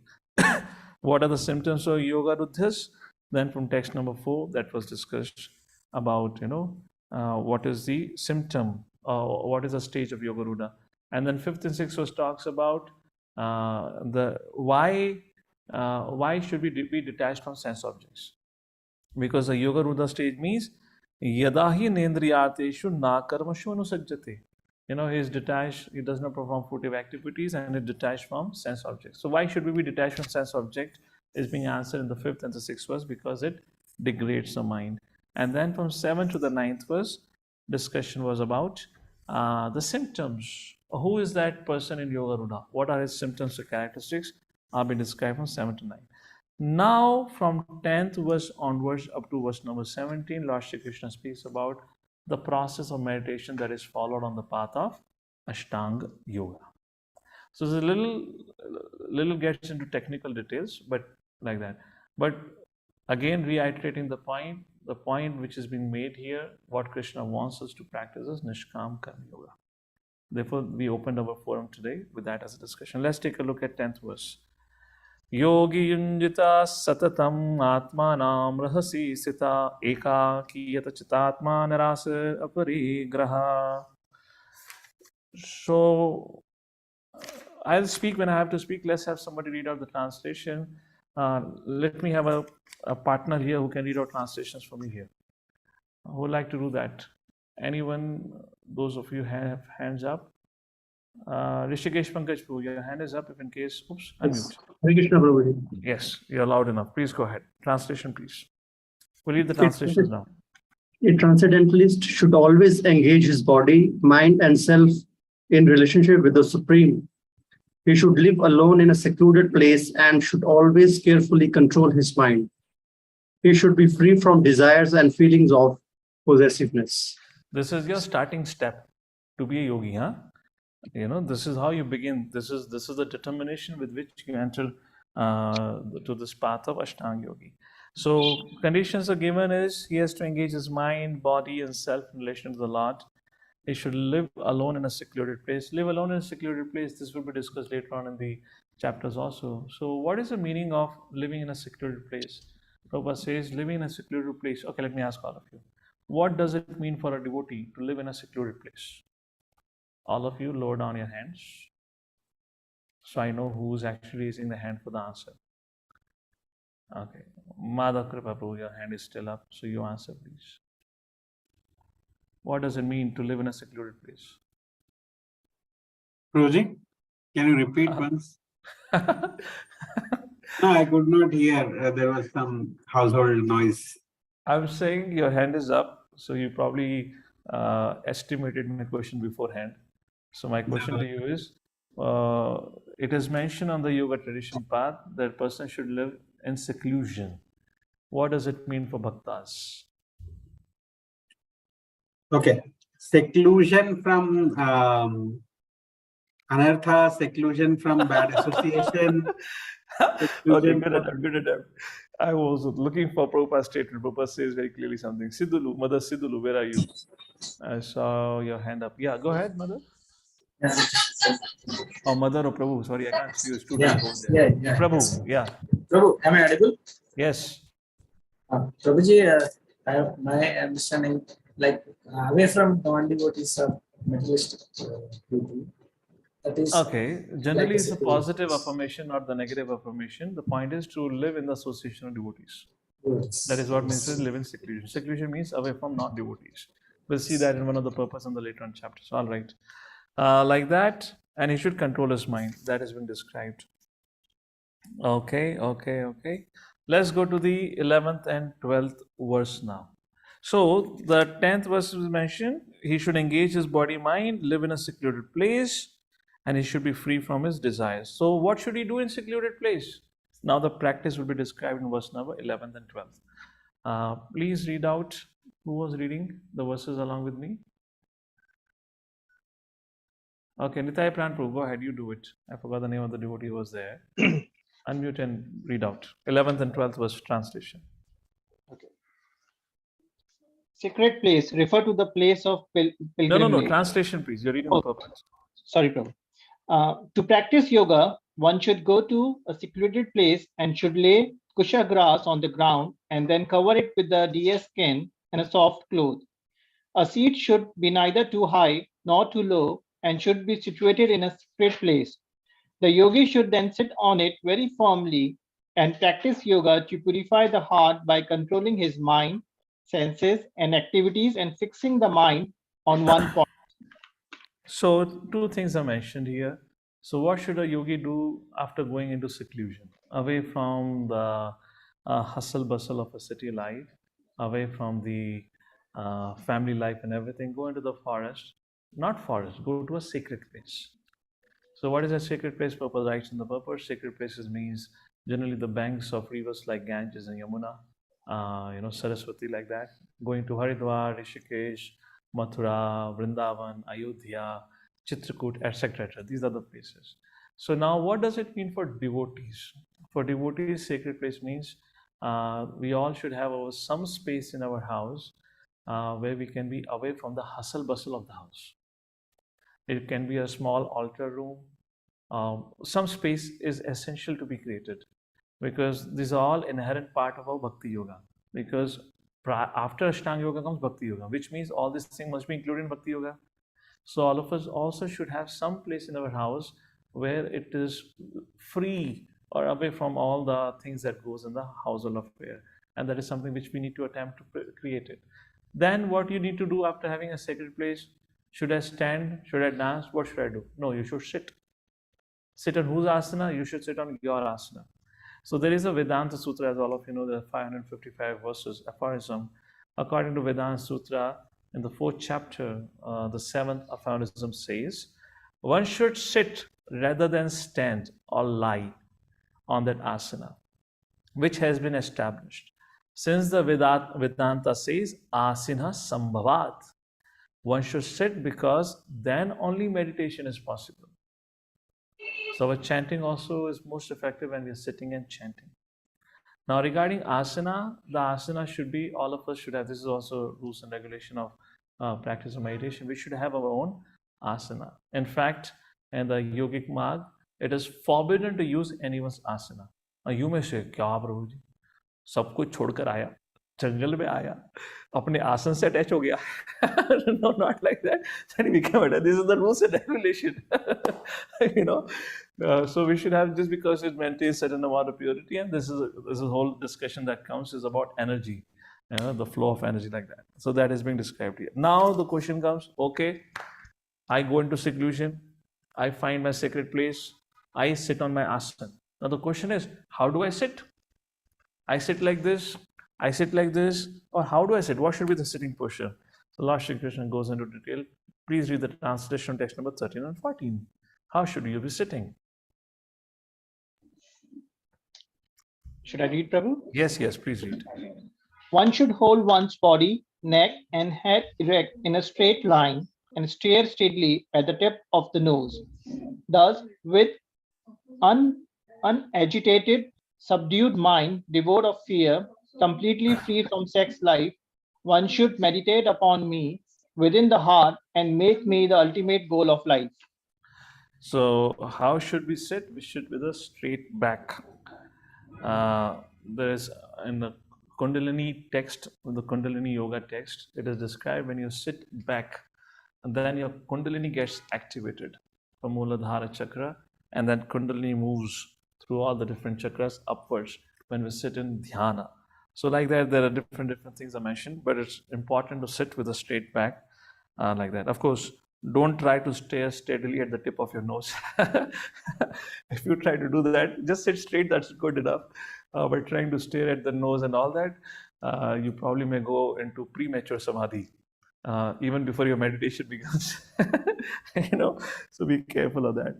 Like that is being described. So here, one thing as mentioned is, thus when an agitated, subdued mind, devoid of fear, completely free from sex life, one should meditate upon me. So Prabhupada mentioned something about this sex life in the purport. If you look at the middle of the purport, one has to practice controlling the mind, avoiding all kinds of sense gratification, of which sex life is the chief. In the rules of celibacy written by the great sage Yajnavalkya, it is said, Karmanam manasavacha sarvavasthasu sarvada sarvatra maithuna tyago brahmacharyam prachakshate. The vow of brahmacharya is meant to help one completely abstain from sex indulgence in work, words, and mind at all times, under all circumstances, and in all places. No one can perform correct yoga practice through sex indulgence. Brahmacharya is taught, therefore, from childhood, like that Prabhupada mentions, like this. Then Prabhupada talks about the restrained householders. Such a restrained householders, Prabhupada says about the congregation, one who, however, follows the rules and regulations of married life in the same paragraph, having a sexual relationship only with his wife, is also called as a brahmachari, which is under regulation. Such a restrained brahmachari, what is that? Upakurvana brahmachari, right? Rasas are called as Upakurvana brahmacharis. Such a restrained householder brahmachari may be accepted in the bhakti school, but the jnana and dhyana schools do not even admit householder brahmacharis. So, too strict. They require complete abstinence without compromise. In the bhakti school, a householder brahmachari is allowed to control sex life because the cult of bhakti was so powerful that one automatically loses sexual attraction, being engaged in the superior service of the Lord. Like that is being described. And what are the results attained? That we should discuss after a while, because I just realized it became 1:30. I forgot it's beyond our break time, so we'll continue our discussion. It's from 12 to 2:15, right? I was thinking I'll finish this discussion pretty quickly, but we are not even halfway through the verses. So, okay. So we'll take a 10 minutes break, and then we'll come back and we'll try to rush up through the remaining set of verses that we have.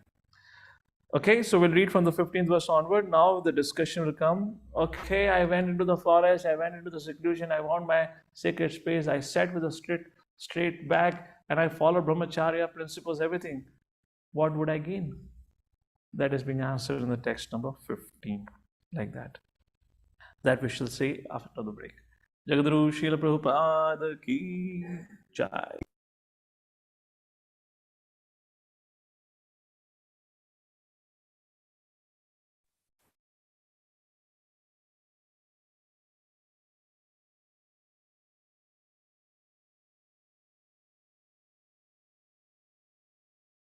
पदकमलं Shri Guru वैष्णवांश्च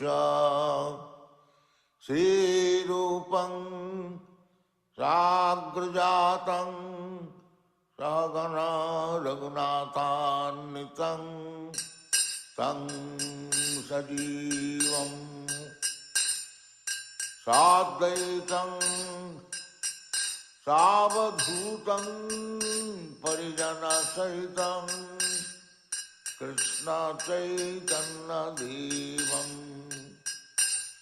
Shri Radha कृष्णपादां सहगणा Lalita श्रीविशाखान्वितां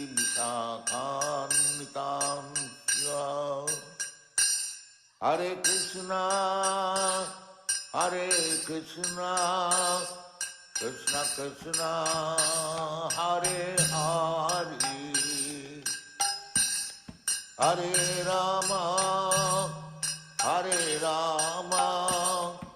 Rama Rama Hare Hare Hare Krishna Krishna Krishna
Gaur Bhakta Vrinda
Hare Rama,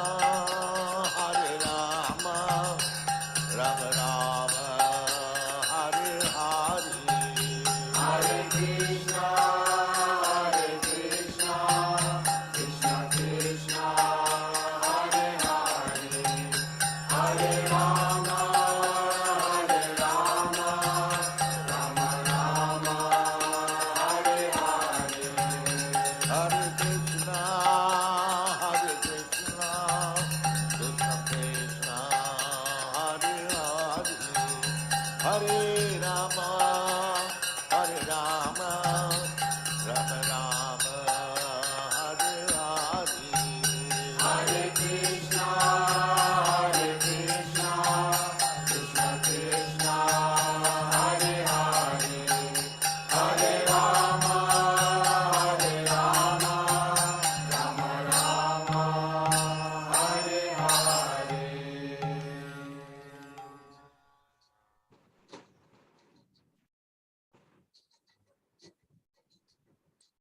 Vandeham Sri Guru Sri Juta Padakamalam Sri Guru Vaishnavangscha Sri Rupam Sagrajatam Sagana Raghunathannitam Tang Sajivam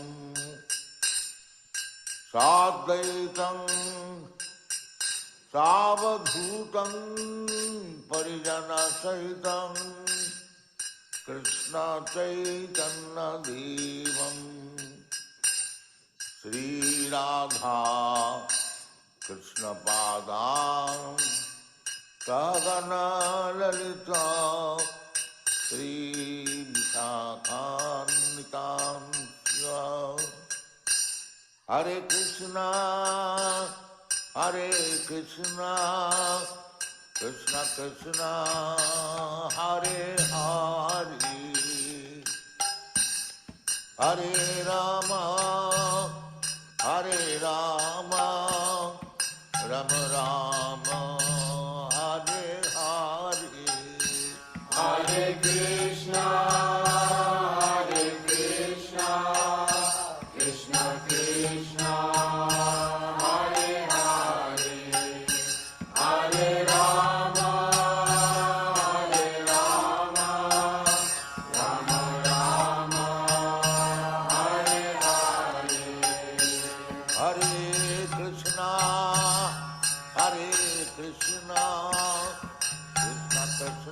Krishna Krishna, Hare Hare, Hare Rama, Rama Rama, Hare Hare, Hare Krishna, Krishna Krishna, Hare Hare, Hare Rama, Rama Rama, Hare Hare.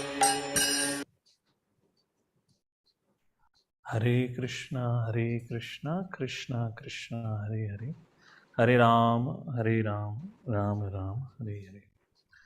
So, what is the result of all these austerities? The result is described in text number 15. Yunjanevam sadatmanam yogi niyatamanasah shantim nirvana paramam mat samstham adhigacchati. Mat samstham adhigacchati. He attains to the spiritual sky. Please read out the translation. Sunny Prabhu, go ahead. Your hand is up. If you can unmute yourself. Thus, practicing constant control of the body, mind, and activities, the mystic transcendentalist, his mind regulated, attains to the kingdom of God or the abode of Krishna by cessation of material existence. So, very nice purport. We can read the first paragraph, where largely the discussion is in today's day and time, Some time ago, a few years before, when I was reading a report, there's a very famous yoga magazine published in America I believe it's a quarterly or monthly magazine, where it was mentioned the yoga industry has reached up to 1 billion market. And the amount of money that is earned through this whole yoga thing, yoga circuit in America alone is 1 billion. Merchandise, the yoga fees and whatnot. And Hatha Yoga is very famous. So the idea of yoga, the word yoga means linking, to connect with the Lord. Unfortunately, in today's day and time, the side products of yoga has become the main offering. The side products or the side benefits of yoga practices, healthy body. You may have a little more relaxed mind, but that has become the major offerings of today yoga practices. Because through the Hatha Yoga, to be able to establish that relationship with the Lord is almost close to impossible. Therefore, this is one of the subject matter of this chapter, just to declare and to tell people that this is not the means through which you can establish connection with the Lord in today's day and time. In the previous ages also, like Kardama Muni, we read about him, third canto, it took him more than 10,000 years to perform this yoga. So how long is the gradual? It's too long. That's what is being highlighted here. So now the result has been discussed in the 15th verse. So now Arjuna has a question in his mind. Okay, my dear Lord, but are there any regulations? For example, if you take to anything, there are always some regulations, some suggestions or recommendations to take to this particular. Like you sign up for a course in a college, there are certain recommended books. So now here in this subject matter, what are the recommendations to follow or regulations to follow to take onto this path? Text number 16 and 17 answers that. Nati ashnatastu yogasti na chaikantam manashnatah na chati swapnashilasya jagrato naiva charjunah. The one who does not eat much or who eats too much, the one who does not sleep or who sleeps too much cannot practice yoga. Please read out the translation.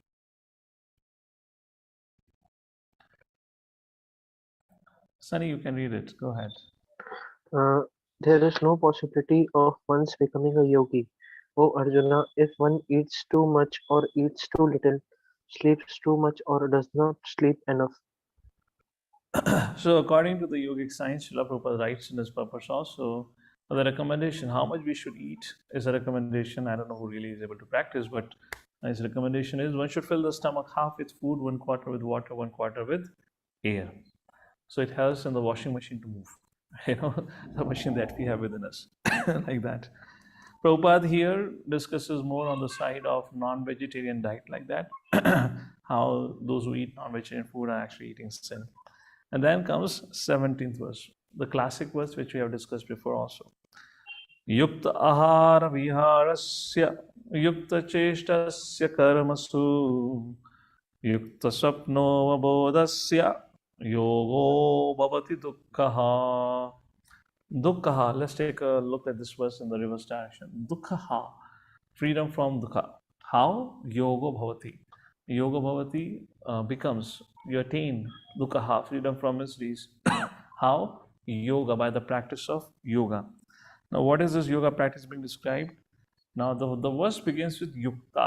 Yukta means to live your life under regulation. So, yoga itself entails regulation. For example, if you go to an Ayurvedic doctor and take an Ayurvedic treatment, then with that treatment comes diet restrictions. And sometimes depending on what treatment you're taking, there are also certain movement restriction. You cannot travel for a certain time if you've taken particular kind of a panchakarma like that. So the yoga means there are certain rules and regulations to bind a person to have that desired effect. So yukta ahara viharasya. So our food should be regulated, our recreation should be regulated, our endeavors for results should be regulated, our sleeping and wakeful time should also be regulated. And Srila Prabhupada to make this verse more practical, gave us the whole system of a morning program. Wake up at morning by 4 o'clock, have 4:30 Mangalati, have your chanting, and then have Srimad Bhagavatam class, that whole morning program. Now, somebody to wake up every day at 4 o'clock has to necessarily sleep early. You cannot have late night. And to further strengthen that, Srila Prabhupada in the 7th canto, Shavanam Kirtanam Vishnu Smaranam Padasevanam, this was spoken by Prahlad Maharaj. There, Prabhupada has a huge purport about the need of deity worship by the Grihasthas, the importance of it, because it regulates one's swapna and avabodhasya, sleeping and waking up time. Somebody has a deity in the house, but naturally has to wake up in time to wake up the deity, and has to also ensure that they put the deities to rest in particular time. So that's how the life becomes regulated.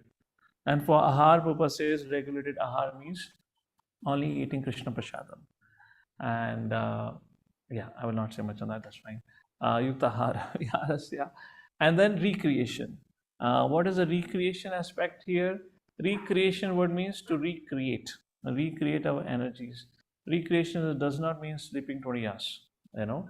Maybe the body may need it once in a while if somebody has a physical requirement, but recreation actually happens by associating with devotees. Recreation happens, our mental energies are created again by hearing and by reading of scriptures.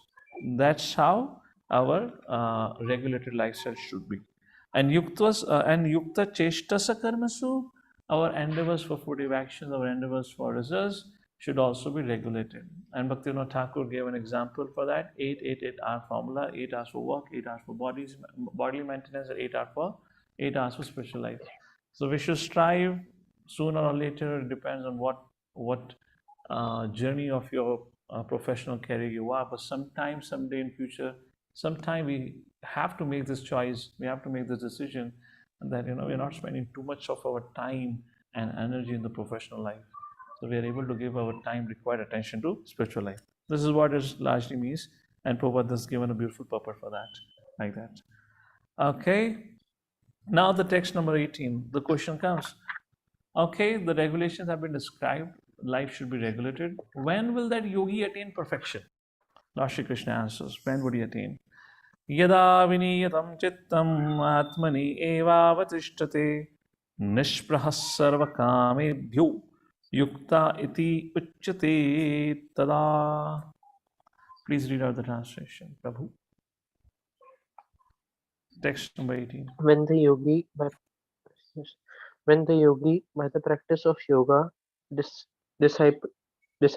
disciplines his mental activities and becomes situated in transcendence, devoid of all material desires, he is said to be well established in yoga. So when he is not disturbed, he is disciplined in his mental activities, it is said he is well established, means that's the time he attains to the results of yoga. So Arjuna wonders, what does it mean by undisturbed? What does it mean by somebody who is disciplined and who's undisturbed? Can you please give me an example of it? So text number 19, Krishna gives an analogy to explain the state of a yogi, which has been discussed in text number 18. What is that? Yatha dipo nivatasthu ningate sopama smrata yogino yata chittasya yunjato yogamatmanaha. Translation, please. As a lamp in a windless place does not waver, so the transcendentalist whose mind is controlled remains always steady in his meditation on the transcendent self. So if you see, there is a lot of emphasis given on the mind control. Again here, whose mind is controlled, always remains steady in his meditation on the transcendental self. And this is kind of irking or agitating Arjuna. How is it possible? Is it ever possible to bring the mind to such a state? Or is it really possible to do it like this? Anyways, we'll come to that, what Arjuna is going to say in a short while. Then in 20 to 23rd verse, Arjuna has a kind of a thought in his mind. Okay, I do understand what and how and when the result would come. May I know what would be the realization of a yogi who has attained this perfection? The text number 20 to 23, 4 verses describes the realization of a yoga Ruda yogi. Please read out the translations. In the stage of perfection called trance or samadhi, one's mind is completely restrained from material mental activities by practice of yoga. This perfection is characterized by one's ability to see the self by the pure mind and to relish and rejoice in the self. In that joyous state, one is situated in boundless transcendental happiness, realized through transcendental senses. Established thus, one never departs from the truth, and upon gaining this, he thinks that there is no greater gain. Being situated in such a position, one is never shaken, even in the midst of greatest difficulties. This indeed is actual freedom from all miseries arising from material contact. Hare Krishna. So, an interesting verse here. When would I attain that result? Well, it's going to take its time when we come to that state. So, somebody may become discouraged.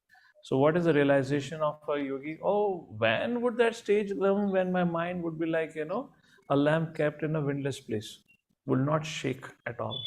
Is that ever possible? I'm struggling so much with my mind control. So, what is the realization of a yogi? Yes, no worries. Maybe I'm struggling now, but if I continue to practice, the whole sum and substance of this verse is, but the realization will be, okay, maybe I'm very far away from that result of that state of consciousness, but if I continue to practice, one day I will definitely attain to that state. That is the point. Not that, oh, what is the use of all this hard work if I'm not going to attain the result in the near future. For that, a beautiful example in a story is given by Srila Vishnu Chakravarti Thakur, which Srila Prabhupada quotes actually in the next verse. And the story is of a bird whose eggs were stolen by the ocean. The bird became, I believe that's a Chataka bird. It was an example Prabhupada writes in the next purport, or just a sparrow purpose says. So the sparrow became very disturbed that, the ocean have taken my eggs. The sparrow screamed at the ocean laughed. Oh, what this tiny creature gonna do? And sparrow picked up with his determination, her determination, and beak by beak started to suck the drop by drop of the ocean. And the ocean is laughing. What this sparrow would do? And sparrow said, doesn't matter. If this lifetime, I'll come back in the next lifetime, but I'll dry you up. But I will dry you up so that I can recover my eggs. At that point in time, Narad Muni was walking around from there, and then he saw what sparrow was doing that. The Narad Muni said, this is useless endeavor. You'll never be able to dry up the ocean. And the sparrow's determination was so strong, as Srila Vishnu Chakravarti Thakur mentions. The determination was so strong. Narad Muni was impressed by her determination. And then he called for Garuda. And he told Garuda to help this sparrow. And Garuda, by the flap of his wings, dried up the ocean. And when the ocean began to dry, then Ocean Devta came out. He said, oh, I'm so sorry, I made a mistake. And then he returned the 4 eggs. So here the story is given as an example. Yes, at my strength, I cannot cross over this ocean of material existence. I'm like a sparrow in front of this ocean of samsara. But by the grace of our acharyas, by the grace of Guru and Gauranga, if we remain determined, if we remain steadfast, then one day, someday, by their grace, we'll be able to cross the ocean of samsara. That is the realization of a yogi, yoga Ruda yogi. That is what has been described in the set of verses. Text number 24 and 25. How can I attain to the stages of yoga Ruda, advanced yogi? That has been discussed in text number 24 and 25. Please read the translation. One should engage oneself in the practice of yoga with determination and faith, and not be deviated from the path. One should abandon without exception all material desires born of mental speculation, and thus control all the senses on all sides by the mind. Okay, continue. 20. Next verse. Gradually, step by step, one should become situated in trance by means of intelligence, sustained by full conviction, and thus by the mind should be fixed on the self alone and should think of nothing else. So, Baldev Vidyabhushan says for 24th and 25th verse, the 24th verse talks about the first step, that is, give up all material desires. And the last step of yoga process is one should not think of anything else than the Supreme Lord. This is what the whole process or the method of attaining the advanced stage. But it begins with giving up the desires for sense enjoyment, like that. Like that. And then text number 26 onward, where now Lord Shri Krishna or Arjuna has a question in his mind. My dear Lord, is there any precautions that I should be careful of while walking onto this path? Then Krishna says, verse number 26, what precautions we should take. Text number 26. Yato yato nischalati manas chanchalam asthiram tatastato niyam yaitat atmani eva vasham nayat. and is about what is the precaution. We should be careful of the wanderings of our mind. From wherever the mind wanders, yato yato nishalati, whenever manas chanchalam astiram, the nature of the mind is to be always chanchalam and astiram. Tatas tato niyam yetad, always bring the mind back. Atmani eva vasham nayat.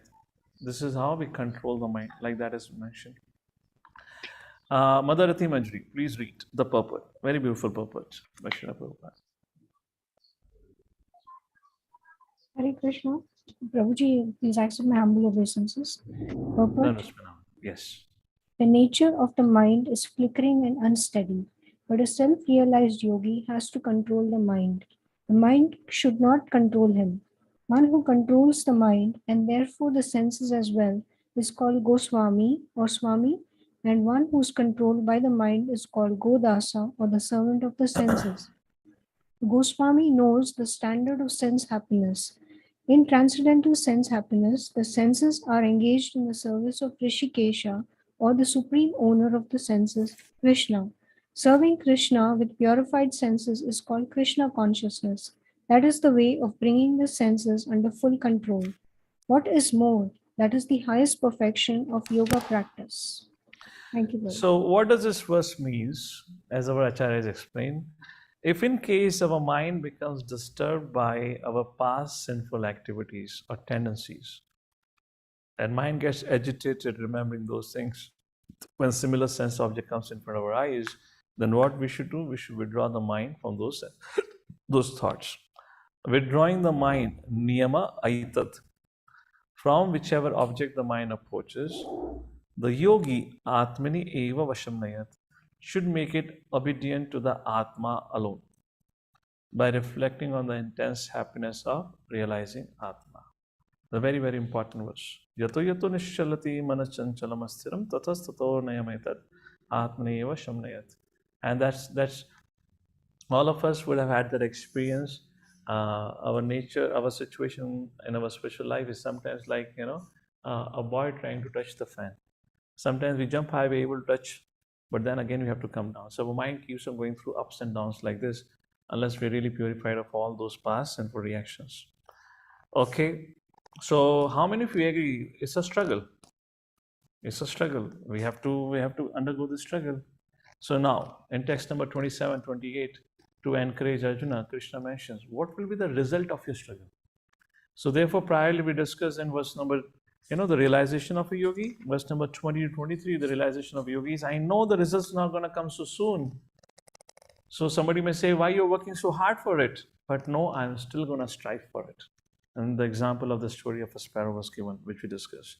So we all acknowledge and understand we have our own challenges because of whatever we have done in the past. Our minds sometimes get disturbed, agitated, but again, we have to bring our mind under control. So it's going to be a struggle. There's going to be a struggle with the mind. So question is, what is the result of that struggle? Answer is in verses 27 and 28. What is that? Prashanta manasam hyenam yoginam sukhamuttamam upaiti shantarajasam brahma bhutam akalmasham. He's freed. When person struggles like this and follows the process, Brahma Bhutam, akalmasham, he gets freed from all the past and reactions. Somebody please read out the translation. Mother Leela Nandini, go ahead. Hare Krishna. The yogi whose mind is fixed on me verily attains the highest perfection of transcendental happiness. He is beyond the mode of passion. He realizes his qualitative identity with the Supreme, and thus he is freed from all reactions to past deeds. Hare Krishna. So what is the result of the struggle? He attains to the highest perfection of transcendental happiness. He goes beyond the modes of material nature, and he is freed from all his kalmasham, all his past sinful activities. Text number 28. What is the result of his struggle? This is mentioned again. Yunjanevam sadatmanam yogi vigata kalmashaha sukhena brahma samsparsham atyantam sukham ashnute. Atyantam sukham, the highest happiness, ashnute, he attains. Continue, Mother Leela. Translation 28 verse. Thus, the self-control yogi, constantly engaged in yoga practice, becomes free from all material contamination and achieves the highest stage of perfect happiness in transcendental loving service to the Lord. Please read the purport. Self-realization means knowing one's constitutional position in relationship to the Supreme. The individual soul is part and parcel of the Supreme, and his position is to render transcendental service to the Lord. This transcendental contact with the Supreme is called Brahma Samsparsha. Hare Krishna. Krishna. So yes, there's going to be a struggle, but finally the yogi attains to the perfection. And then again the discussion goes ahead. Is already 2:07. So I'm thinking I will pause here. I'll just quickly go through a presentation. I had put some questions for discussion, and we'll take the discussion of remaining verses next time. So here what's going to happen, just to give you a quick clue of the discussion that is upcoming. In the next two verses, what is the vision of a perfect yogi? 29th and 30th verse. And then what are the actions of a perfect yogi are described in verse number 31 and 32. And after that, Arjuna says, Hari bol, enough now. You're talking all impractical. The baseline of all this discussion is to control the mind and bring a mind to such a state of perfection where it does not get agitated. It's just not possible. And then the discussion begins with Arjuna calling all this impractical, which means it's a perfect theory paper, which can never be applied. That's where the discussion begins from text number 33.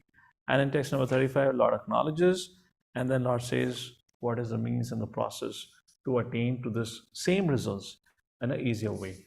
Or how do we actually control the mind would be discussed.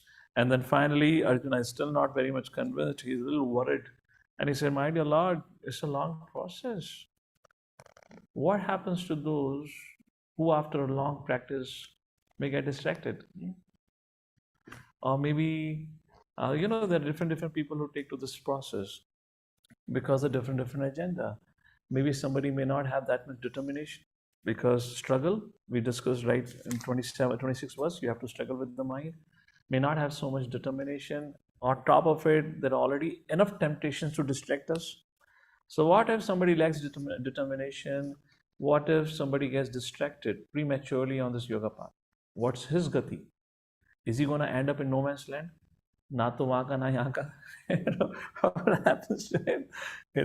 Or what do you do with him? Or else somebody who has strived his best, done his best, who tried his best, but unfortunately for some reason he couldn't attain to the perfection of yoga in this lifetime. What happens with him? And these are the two questions which Arjuna would ask, and that brings us to the last discussion of this 6th chapter like that. A very, very important discussion. So, anyone has any questions, or else I will ask questions to all of you. Based on the discussion, I had composed some questions. So first of all of you want to lower down your hands. So then we know somebody has any questions or not. Okay. I got late for the class because all the while I was preparing PPT, but until now I forgot already to show the PPT. So I thought before I end the class, let me just show the PPT at least. Okay, so let's take a look. It's kind of like a quick recap we'll do it. And during that, we'll have some questions to ask. So I've already spoken about this whole, the practice that we have to do is of Nishkam Karma Yoga. And the goal which we have to set is also clear. Fine. Bhagavad-Gita, chapter number 6, Dhyana Yoga. So, okay, maybe I can just say the whole idea of this whole yoga process is mind control.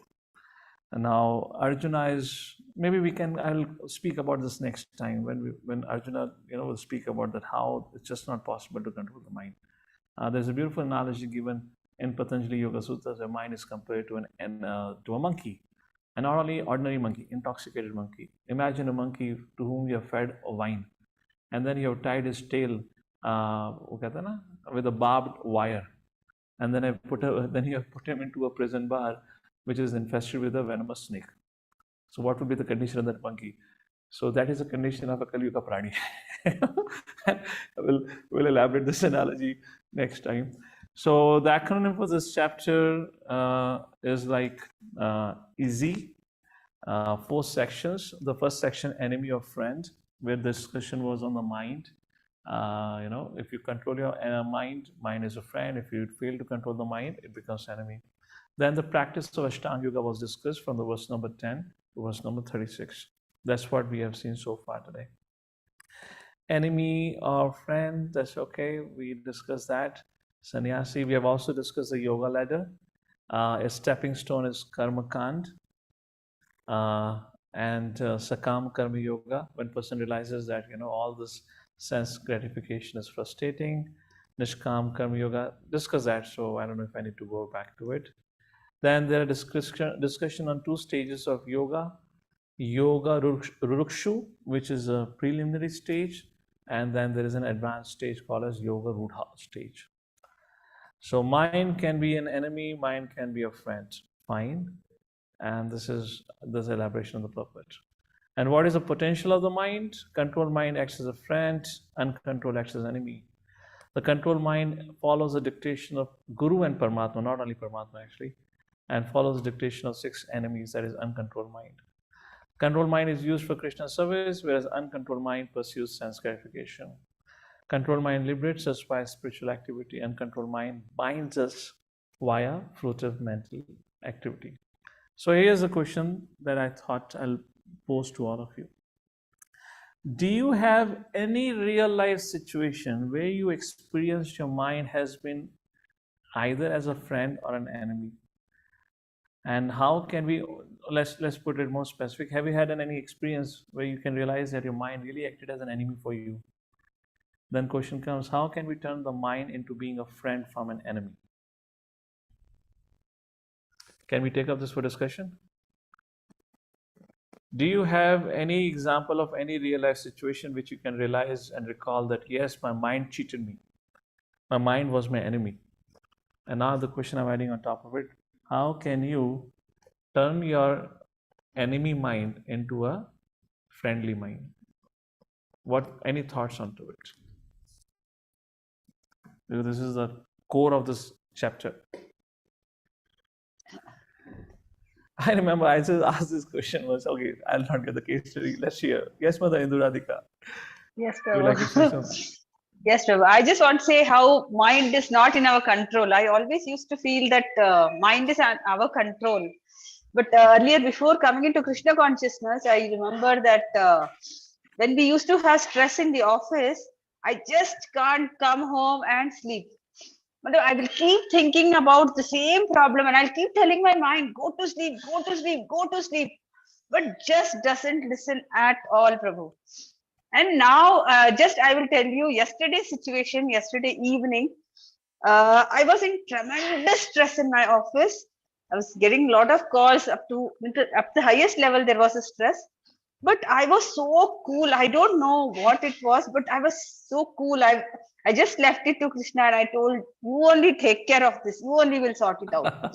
And I can tell you, Prabhu, it went out so smoothly. I just, I just can't say how. Means I was Very so nice, happy. very nice example. Surrendering to Krishna. You handle it, it's beyond me. Okay, very nice, very nice, very nice. Thank you, Mother. Yes, Mother Prabhu.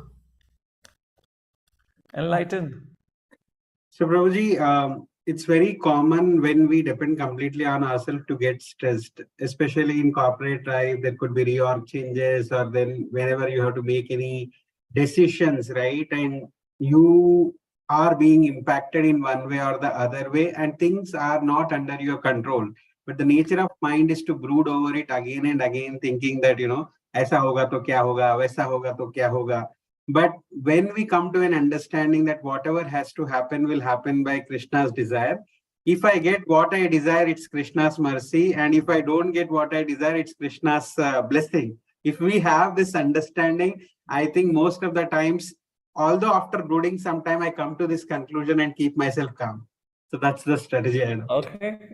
I'm looking for still some more specific thing. You all are on the right page. Correct. Okay, let me put it bluntly here. Have you ever ended up? See, you're still not giving an example of really an enemy. You're talking about somebody who's a troublemaker to you. Here, Krishna is saying uncontrolled mind is enemy, which means who is bent to destroy your spiritual life. Please understand the word enemy being used. more or less, what are you kind of indicating so far is a troublemaker. It's just like a neighbor who makes a lot of noise. And then I say, okay, what can I do about the neighbor who is a troublemaker? Let me chant Hare Krishna. No, that's not an enemy. An enemy means who's bent on destroying your spiritual life. So let me say this way. Have you ever had an experience or close call with a situation where your mind really, really brought you on your knees and really was about to destroy your spiritual life? If you had it, this is where the specific details of the question are actually. Now, what would you do in that situation? Or what was the recourse? Or maybe what was a lesson learned? Either way.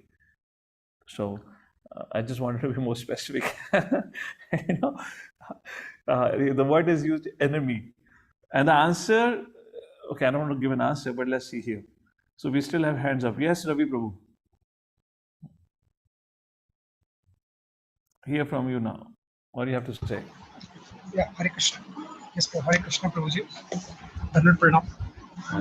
Prabhuji, what actually I think that more sense of responsibility we have, that of ownership mentality we have. So more we are inclined to that situations. And regarding that enemy thing that you had highlight, that what actually Ravi in that Prabhu, case very what we do. difficult to. So more we understand the importance of. Ravi Prabhu, very difficult to hear. There's a good amount of Audible, background Prabhuji? noise.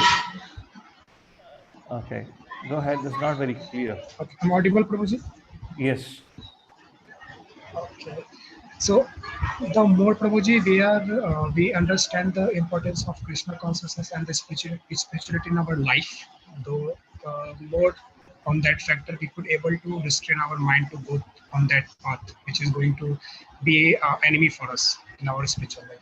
Fine. Got it. Is also going with that trajectory. Okay, let's hear from somebody else.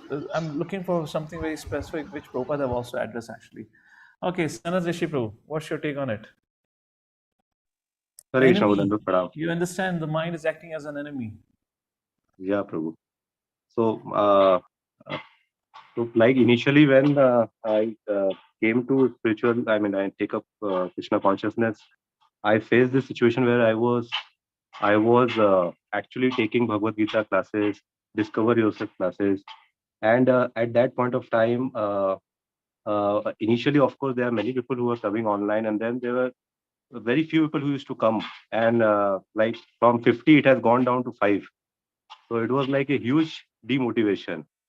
So of course, it was like the mind was telling me, how could it be? I mean, you are good for nothing, or you're like maybe people are not liking your thing, and I came to a point where I was almost like on the verge that okay, let me just leave all this teaching efforts. And how I overcome it is, of course, I think I listened to one of your classes only, or I read in Lila Amrit Prabhupada, Lila Amrit, where Prabhupada in initial days of preaching, how he faced the obstacles and how he has overcome it. So that was one incident when mind actually pushed me to the core. There's one more incident which I want to share, is when when you guided by a mentor, or and you get into some kind of, because you come with a background where you think that everybody should respect you, and when you got into kind of altercation or some argument, you are like, how could somebody show me down, or shout at me? That also has actually pushed me to a point where the spiritual life got disbalanced, but somehow I'm able to overcome it again by a lot of hearing, by Shravanam, hearing and chanting. That is the only way I could make a peace of it. Thank you. I've had many close calls or incidents in this matter, and if I look back from the day one up to today, and every time I have come to this conclusion, what had been my saving grace is go and follow the authority, period. It ends the subject matter.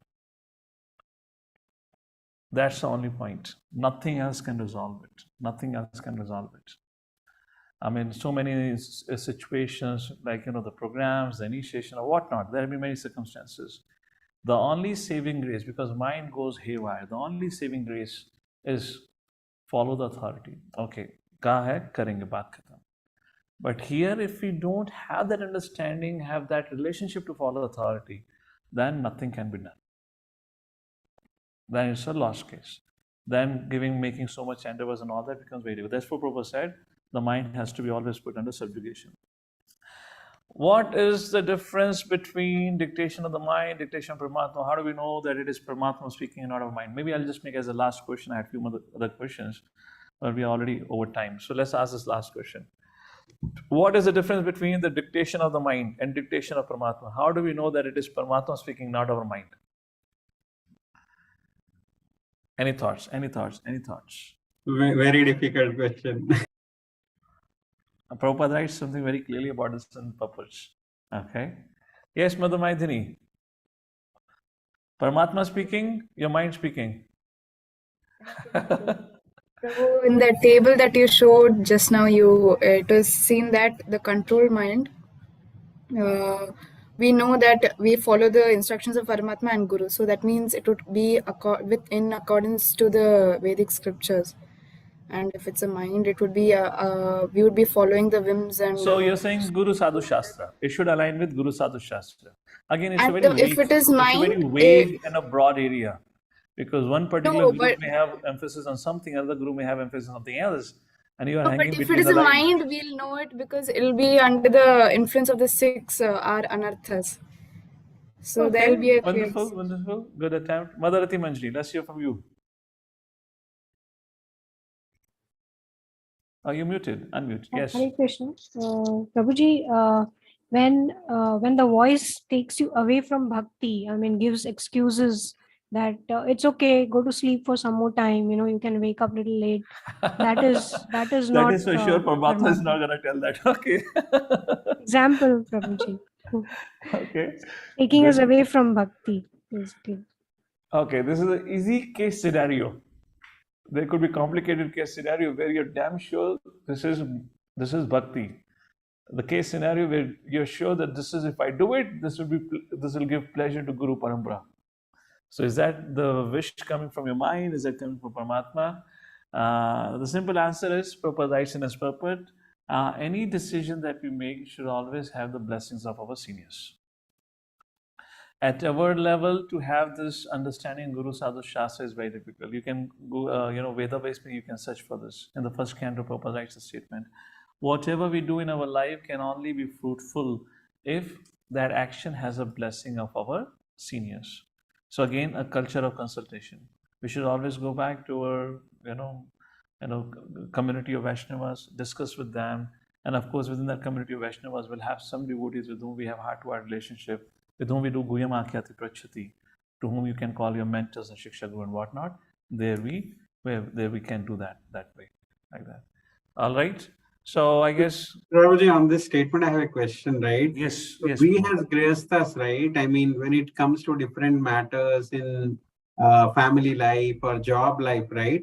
It may not be possible to connect with our counselors every time regarding this, and it may be possible that they may not have idea of that field where we are operating, right? So in such cases, how should we go about it? I mean, and of course, we don't have access to Gurudev and senior devotees who might be operating in that field. So how do we consult in such case? So first thing, Prabhu, regarding our problems, nobody can have a unique problem in this creation. We only have repeated problems, no unique problems. First of all, that should be clear. We should never ever have this misconception that my situation is unique and my problem is unique. So my solution is also going to be unique. That doesn't happen. I know it's a figment of mind. Second thing, if in case situation is such, I am put into a situation where my problem, which I feel cannot be reconciled by my immediate circle of Vaishnavas, because I'm in a medical profession, they're in engineering profession, they don't understand how medical profession works. But nonetheless, at the end of the day, the principle still holds true.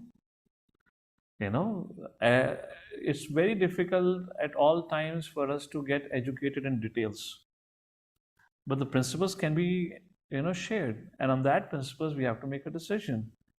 And to be able to make a decision, to be able to come to that situation, we have to undergo a proper training. Srila Prabhupada, again in first canto, all these vital instructions again in first canto. Prabhupada writes the famous statement, everyone ultimately has to fly their own plane. So as long as a plane is on the track, runway, the pilot can be given a training. So when things are going rosy, when the life is full of colors, we should definitely practice Krishna consciousness seriously to prepare for the unprecedented times which are inevitable, which all of us have to face it. So that we don't have an excuse that, I didn't. So we should study well, we should hear well scriptures, so that our intelligence is tuned up, and so that, such kind of situations are minimized in our life where we don't have a solution for the problem that we are facing with like that. Thank you. What else can be said on this regard? So, all right, rest of the discussion or recap, I'll do it next week. I'll pause here with our discussion for today, where we saw about Ashtang Yoga practice. Arjuna next week will proclaim. Of course, he proclaimed 5,000 years ago, but we'll discuss next week when he says, this is useless, it doesn't work.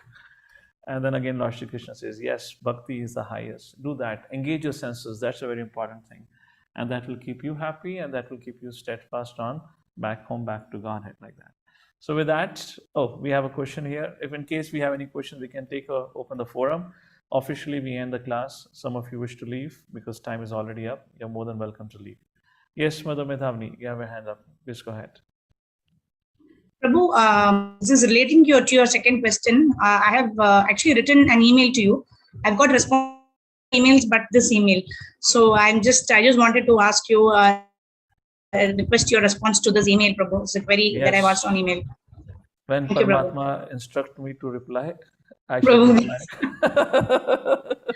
I'm not sure if you, because you answered the one before and the one after, but I'm eagerly waiting till response. So one thing about inquiry, you cannot demand answer. Requesting you, Prabhu.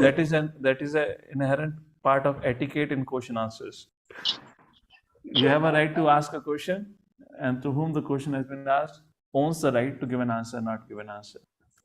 Because it all depends if the answer is given, would the answer be understood or not understood? Or would that answer would lead to another query? And then it leads to endless queries. So point is, does the recipient of that answer is capable enough to understand the answer? If that much faith is not there, the recipient of that answer is capable to receive the answer, maybe let the time function on it. There's no need to hurry before the time. With time, everything becomes okay.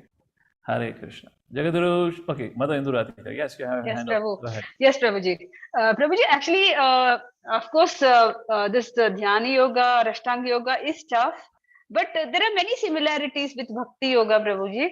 And especially when it came to this ninth text over here, you were telling regarding relationship, where Ashtanga Yogi sees well-wisher, benefactors, everybody as neutral, even as enemies. But isn't it true even with Bhakti Yoga? See, this is all a subset of Bhakti Yoga, na? Karma Yoga, Jnana Yoga, Ashtanga Yoga, and Bhakti Yoga. These all are subsets of Bhakti Yoga. Okay. Why wouldn't it happen? The only difference is, first of all, in Jnana Yoga and Ashtanga Yoga, oftentimes the goal is not very clear. Jnana Yogi is somebody who is searching for the absolute. Ashtanga Yogi is searching for the object of his dharana ashraya. Bhakta Yogi knows who is the object of my devotion. Now, when you're talking about the stage of perfected yogi, that would match with the devotee nonetheless. Because who is a devotee? Who is a perfected yogi? I don't say that. Krishna says, Yogi Nam Api Sarvesham. Who is the best of the yogis? Bhakti Yogi is the best of the devotee. That's the point. And then Prahlad Maharaj says, what is that famous shloka from 5th canto, Prahlad Maharaj? All the good qualities. Just skipped my head. Anyways, all of you are familiar with that shloka. 5th canto, Prahlad Maharaj says, all the wonderful qualities of all the devatas reside in the body of a devotee, like that. Okay? Jai Prabhu, what's next? Prabhu, I think it's Samasate Sura words before I go to my question. What's the first word? Samasate Sura, Prabhu. I don't remember the starting of. Okay, yes. Correct. Yasyasti Bhakti Bhagavati Akinchana. Yasyasti Bhakti, that's the first line. Yasyasti Bhakti Bhagavati Akinchana Sarve Sura. Okay, all right. Yes, go ahead, Jabru. Prabhu, so this mind-related topic discussion that we are doing now, we were discussing mind is either a friend or an enemy. Now, generally, it is always an enemy. Like mind always has an upper hand when it comes to what Paramatma is dictating versus what mind wants to dictate. And you also mentioned that Prabhupada has written that in order to control mind, we should subjugate it or make it follow some authority. So, but then that is what I am feeling is it is a later stage, right? How do we first of all have an upper hand on our mind? Because to surrender to an authority also, mind does not always allow us to do that, right? Because mind always generally has an upper hand in all the situations of our life. So I mean, I feel there has to be some more thing which we do because of which we get a say and mind listens to us rather than we listening to the dictation of. So Chant Hare Krishna attentively. Everything will get sorted out. You know, see, first of all, the very first thing of the mind control for us is Cheto Darpana Marjanam. It begins with chanting our rounds. So the question that need to be addressed is: Am I chanting my 16 rounds attentively, and they are good rounds? Now, about the chanting 16 rounds Hare Krishna Mahamantra, those rounds should be chanted in seclusion. What I mean by seclusion, maybe if you are in the assembly of devotees, chant along with them. But what I mean by seclusion means at the time of chanting Hare Krishna Mahamantra, those 16 rounds, there should not be any distraction, disturbance, any other conversation apart from chanting. So are we doing that? Let's begin with that. The foremost instruction is to chant attentively. Try our best to chant attentively. Then we can think about following other instructions of authorities and whatnot. You know, sticking ourselves to Krishna Prasadam only, following 4 regular principles sincerely and strictly, making sure we are meeting up with devotees regularly, reading Prabhupada books every day. Some of these things we have to add to our life on day-to-day basis. ABCD formula. That's the beginning steps. Then we can come to a stage where we can say, yeah, now I'm willing to, that ability would come within us where we are able to follow the authority, where we understand that's in our interest. So somewhere it has to begin with a steady practice.